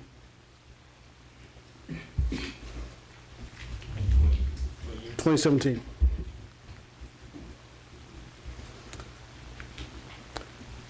Now, I know this issue has been going on for about at least till 2016. And I read the ordinance on it. It says $500 a day for each separate and distinct offense. So every day it's a new offense. If you add up that, just roughly, that's $730,000. So why are we ignoring that when we obviously need money? We could actually make it financially hurt and actually get some actual results versus spending $2,000 to clean up someone else's mess. I say, you know what, if you want to be nasty, that's fine. You can go live out in the country. If you want to live in the city, you need to actually clean up your act. And if you can't, then you don't deserve that property. Especially when it equals this amount, I think the city should be looking at taking that property, taking that title, and doing what they can. And if current legal representation's not doing it for us, maybe we should outsource it. Because obviously 4 years is a long time. That's a Supreme Court case. I used to work for the United States Army. I know government moves slow, but 4 years, that's the entire presidential term right there. It's not an excuse. The fact that this house is still the way it is, and the fact is the guy that y'all want is sleeping just less than a block away with a warrant, a bench warrant out. He's just laughing at y'all. He makes a mockery out of every one of y'all. And I would feel ashamed, and I would feel embarrassed, and I would feel anger. Because you know what? That means that he's just making a fool out of you every day someone passes by. And so the only one you can look at, really, is yourself. And I don't know about you, but I'm pretty sure that we could use almost $1 million in the city coffers. That could buy us new parks, that could buy us new equipment for our police department. You name it. You could make assistance for everybody for that amount. So I just want y'all to consider that. And also, believe it or not, the city of Houston has the same ordinance for that we have on the books.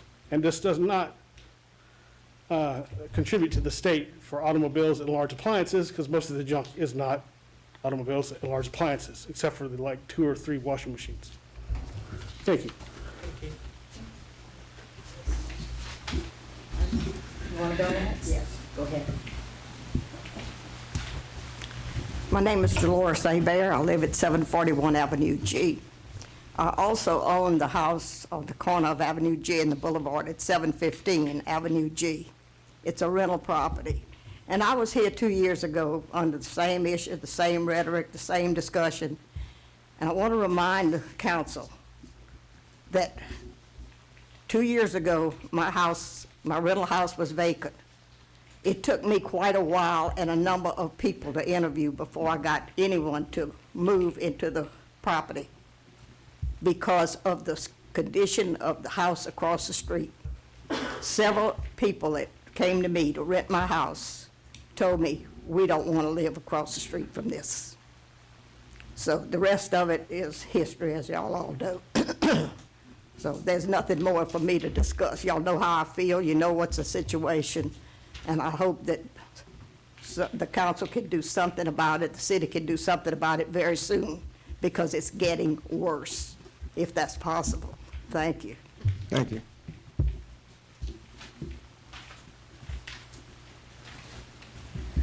Diana LeBlanc. I pass that particular house every time I leave my home, and I too have a concern, but I really think that this body could compassionately inform these people that it's not a matter of the city wanting to be heavy-handed. It's a fact that it's the law. They're in the city limits. I have seen, one time when I passed, there looked like there was a child there about the age of 2, and I have grandchildren. I can't even imagine my grandchildren being in that house in that condition. So, to me, what I'm going to ask is the city liable if something happens on that property and this was brought to your attention and nothing was done about it? Is the city liable is what I'm going to ask. You're saying yes? I would think so. Attorney? Well, if they sue the city, they sue all of us. So, Well, the thing about it, and like you said, this has been a chronicle of thumbing the nose at the city. It was all taken out, and what happened? It came back. yeah. That's a definition of insanity, expecting different results and doing the same thing. I thought it was a perpetual garage sale. I mean, that's what it looked like to me. That's a garage sale. But don't stop and ask, because they'll tell you no. No, you can't. These appliances, you leave them out in the well, but anyway. And that's a safety hazard. That Sure it is. is, because that's a haven for rodents. But Or the, children.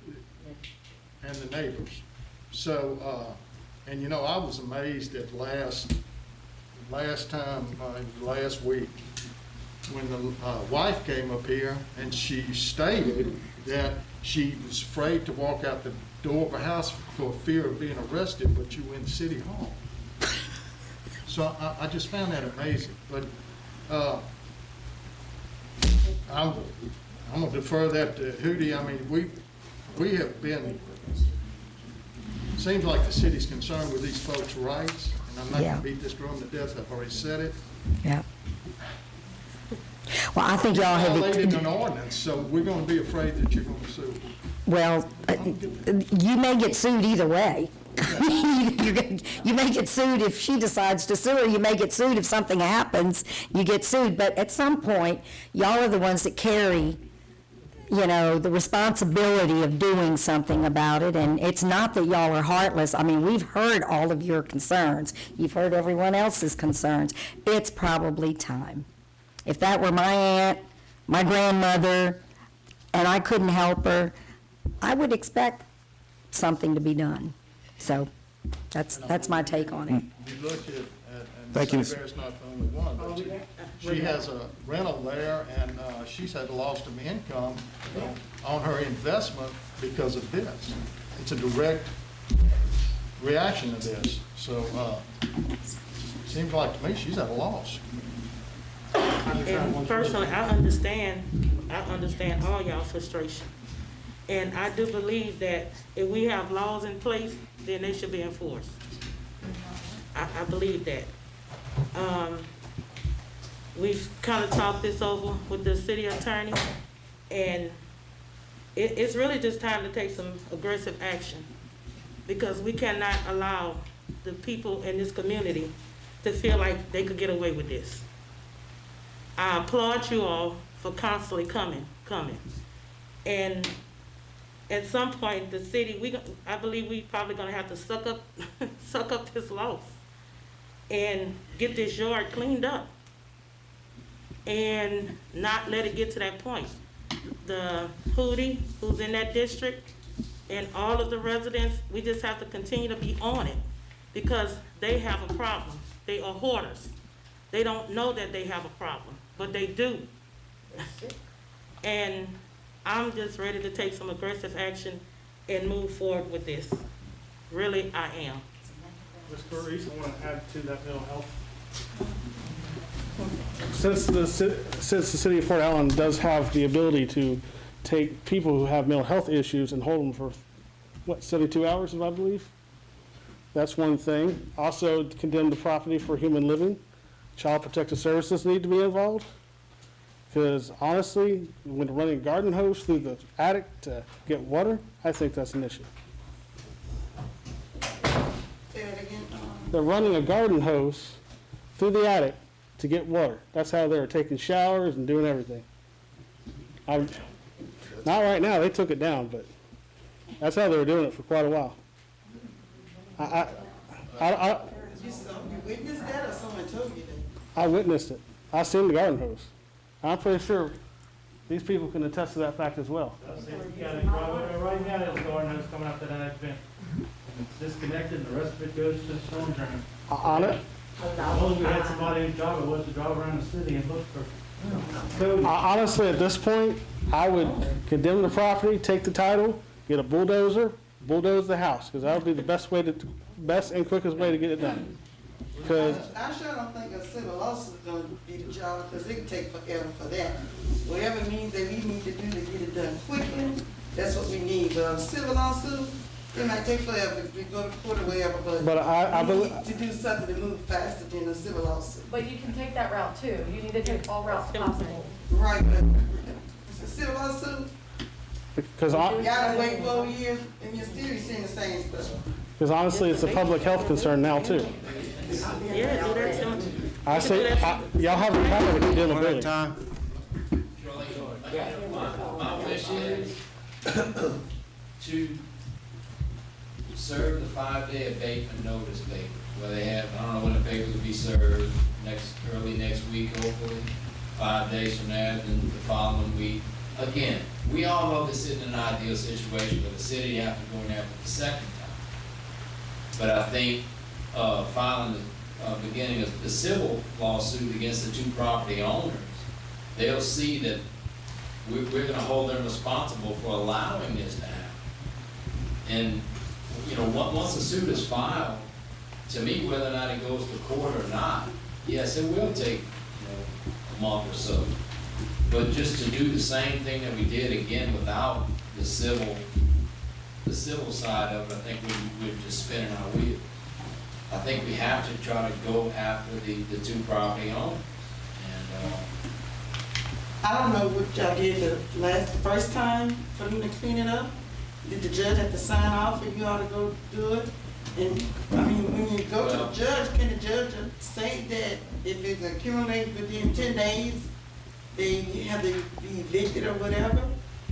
well, the way it reads, when a nuisance is found to exist within the city of Port Allen, the nuisance compliance officer or some other duly designated officer of the mayor's office shall give 5 days written notice to the owner or occupant. And after that, it says upon failure of the person whom notices to abate has been served, then we are within our rights after the 5 days. So we can serve them, the tenant and the owner, the 5 days. We got it correct? Yes, we could. We Yeah. don't actually need the court order to go on To the do that? property to clean it.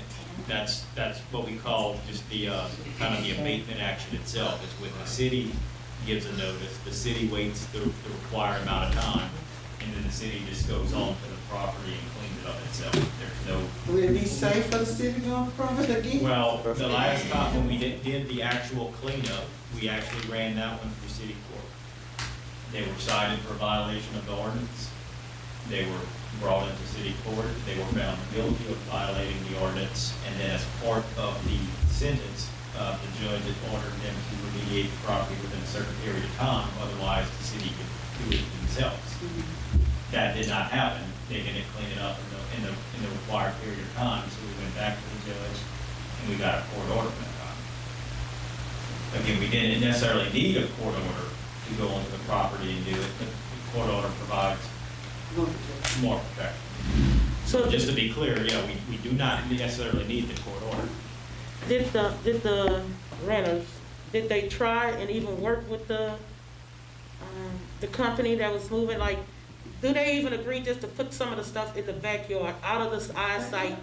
I don't think they want it in the backyard, it's scary. There's no room I in the mean, backyard. because what we may not see is in value, but they may see it's value. Animals. The backyard was cleaned as well during the last cleanup. It was the entire, it was the front, it was the sides, it was the back. Well, they called the sheriff's department on the city and the police. That's right, we did get the sheriff's office called on us during when the city was hauling off the stuff. And, you know, in that situation, we actually had that court order that we were able to show the deputies. And then they recognized that this was a, you know, a proper enforcement action. The city absolutely had the right to be on the property to be doing it, and, you know, nothing, they basically left after that. Okay, even though we were talking about this property here, I think we had another, I heard another, house on Georgia Street it was. That's already been addressed. They had a 120 days. So we got to come back and do the same thing for that house too? Yep. No, No, that's a condemnation. That's a condemnation. Condemnation on that, that they had a structure. Right. The city's actually trying to tear down the structure on that property. Right, but I'm saying if they don't, we have to, That goes through a different process than the type of enforcement action applicable to this property. I move on the abatement and the civil lawsuit. let's do the 5 days. We said. But what we want we want the council to understand, we can do the 5-day abatement, but then they have the right to appeal that abatement to the council. So they have to be at the next council meeting, or we have a special meeting for that.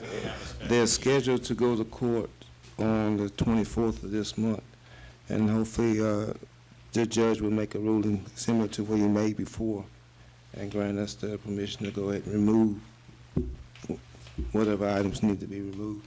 And that's the thing with a lot of this stuff that concerns me is that, you know, some of it is junk, but then, you know, what do you take? Yeah, but you gotta look at other people's yard. They might have some of these things in their yard, just like the kids play, you know? And they should be responsible and clean up their property. I understand that, and this is a unique situation, but you know, it's just hard for the city. Well, she did say that you all taking everything from her the first time, the kids. Right, and I can tell you this. So maybe within a good condition for the leave it there from the Yep. beginning. I suggest she move what she wants. After we, And put it in our house. listen to me, after we did the first removal of all these items, it wasn't a week later, I got a notice from him. I didn't find everything that we took and he wanted it put back. So, I mean, What you just saying? all the stuff that we took out from in front of his house, when we served him with the notice, and we had a moving crew to come in and move it all out, he sent us a letter identifying every item that we had took and he wanted it brought back. Okay, well, how about if it's something Excuse me, that he sees I did that's sign up for valuable, public if he want comment. it, go put it up, because the rest of that stuff is about to get taken away. If it's something he see at this point that's valuable, Miss- could he just go put that? And I understand that, and I tell you, it was a day before we came, well, a couple of days before we actually did the eviction of all this property. I went to him and told him, I said, whatever you want, you need to put it away so that it won't get taken. And he didn't do it, well, that's his You wanted fault. everything, that's No. why. You know, we're not gonna continue to go through that with them. I would just, at first, I'd like to ask, you know, you said there's an appeal to the notice of abatement, but in the city ordinance, it says his options are either to clean it up or the city cleans it up. There is no appeal of a notice to abatement. If you could provide that to me in the future, I'd appreciate it. Yeah, this Like is, I said, we like to get lost in the weeds. We are you have to read the whole ordinance. I read it all plenty of times Yeah. because I was provided a lot of mis and disinformation on this process since 2017. Listen to the attorney, please, sir. It's 34-6 that has that. Well, I'll check it out. But again, Well, if you All want, we will get you is- go ahead and read it? go ahead, Mr. Evan Alvarez. Read me the portion of the ordinance that says you can appeal a notice of abatement after your 5-day period to abate It has says run without action. the notice to abate a nuisance issued under the provision of this article shall contain an order to abate the nuisance or to request a hearing before the city council pursuant to section 34-34 within 5 days of receipt of the notice. All right. So, in your professional opinion, would that be faster than a civil lawsuit or slower? Have you ever had a This civil would be the lawsuit get quicker wrapped route. up quick? This would be the quicker route, and there's no doubt about that. A physical cleanup would be the quicker route to get clean. Now, if you had an active warrant for non-appearance in court, what is the probability that you would file an application for a hearing on your notice to abatement and then appear for it? Or will we just keep going around and around and around? So, look, like I said, we like to get lost in the weeds, so I just ask that we enforce the law as written, and we do it aggressively, and we do it on Avenue G, we do it in your district, and we do that in every district. Everybody in the city deals with this, so let's just start knocking it out one block at a time and actually do something for the citizens. Instead of having citizens come here and get BS, get lectured, let's get some results. 810 Whitehead. Yeah. It doesn't matter, because I motion to move for the abatement. Okay, A so, civil suit. and And it is, and the civil so suit just so I'm cemetery. understanding the council is authorizing staff to proceed with to proceed with the process to ultimately culminate in a physical abatement of the property and additionally file a civil suit. Serve the 5-day abatement. No. And again, by any chance, if appeal is made on it, we will look to maybe call a special meeting to speed that process up. I second the motion. Ms. Gardner had a question, Mr. Harry. And they're gonna be a two-part vote, because I'm not for the city, so that's taking too long. I was for the happen. And I'm for the 5 days. Because I know these people are tired, and they want to move on. You know, they want something done immediately. And the civil suit is not their answer. We can do it in 2 motions then. So I the mean, first, the abatement is to get it taken care of fast, but the civil suit is to be put in place to go along with this simultaneously, though, correct? It's like a two-piece. correct. Basically, you got 2 separate pieces. They're independently separate actions here, but they're working together to essentially accomplish the same goal. The physical abatement is essentially to clean the property right now. The civil lawsuit is essentially to try and keep it clean after it's clean.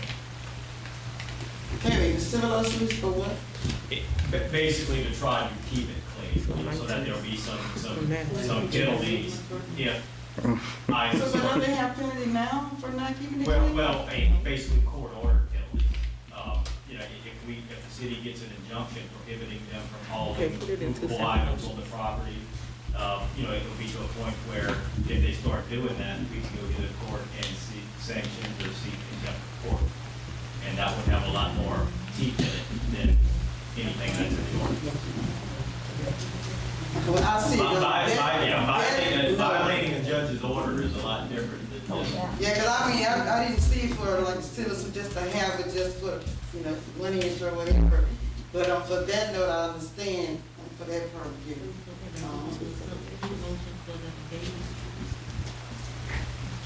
But I just want So to. 2 separate, you think we need 2 separate motions to do that? let's do one motion. Together. Yeah, it's a motion to start the process to physically abate the property and also authorize the filing of a civil lawsuit. Okay. I'll second. I got a motion. Does anybody else wish to be heard?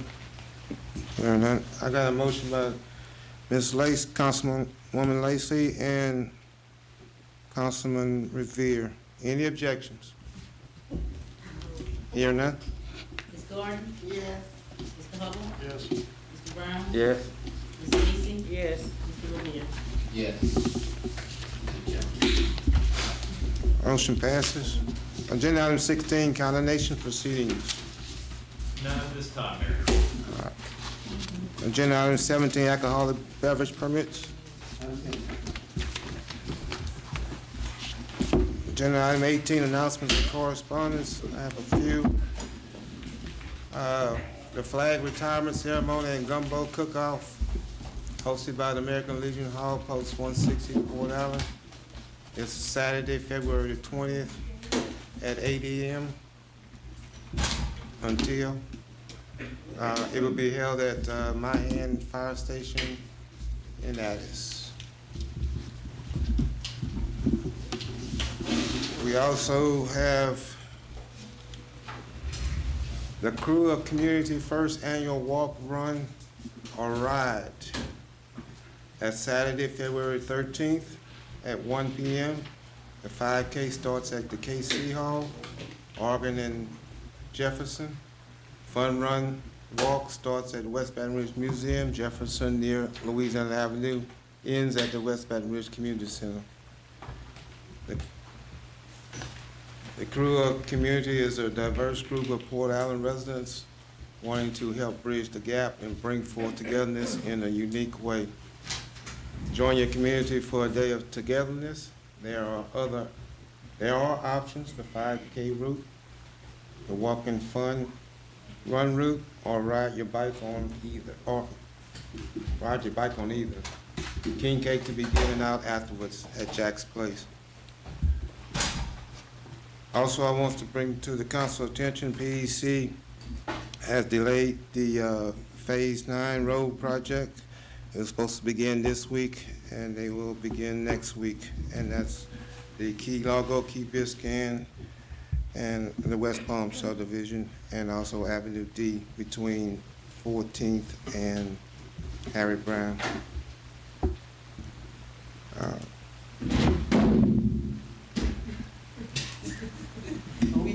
from Bill. All right, and I did get a letter from Mr. Ron Garlington. He is officially retiring from the wastewater treatment plant as a supervisor, and his last day is February 15th. So, and that is another position that we've been discussing since in this meeting. Individuals leaving and we have to find replacements. So I don't have to explain to the current council about this sewer department. We know we don't have the qualifications. We have ads out, and Mr. Joseph, I don't think we have one applicant yet. One We have several applicants, but no one qualified, right. So keep that in mind, and this is the reason why I've taken the steps I've taken in this agenda meeting. If anybody else got any other announcements, we'll go to agenda 9, adjourn. I move. Second motion by Councilman Revere, second by Councilman Brown. Thank y'all.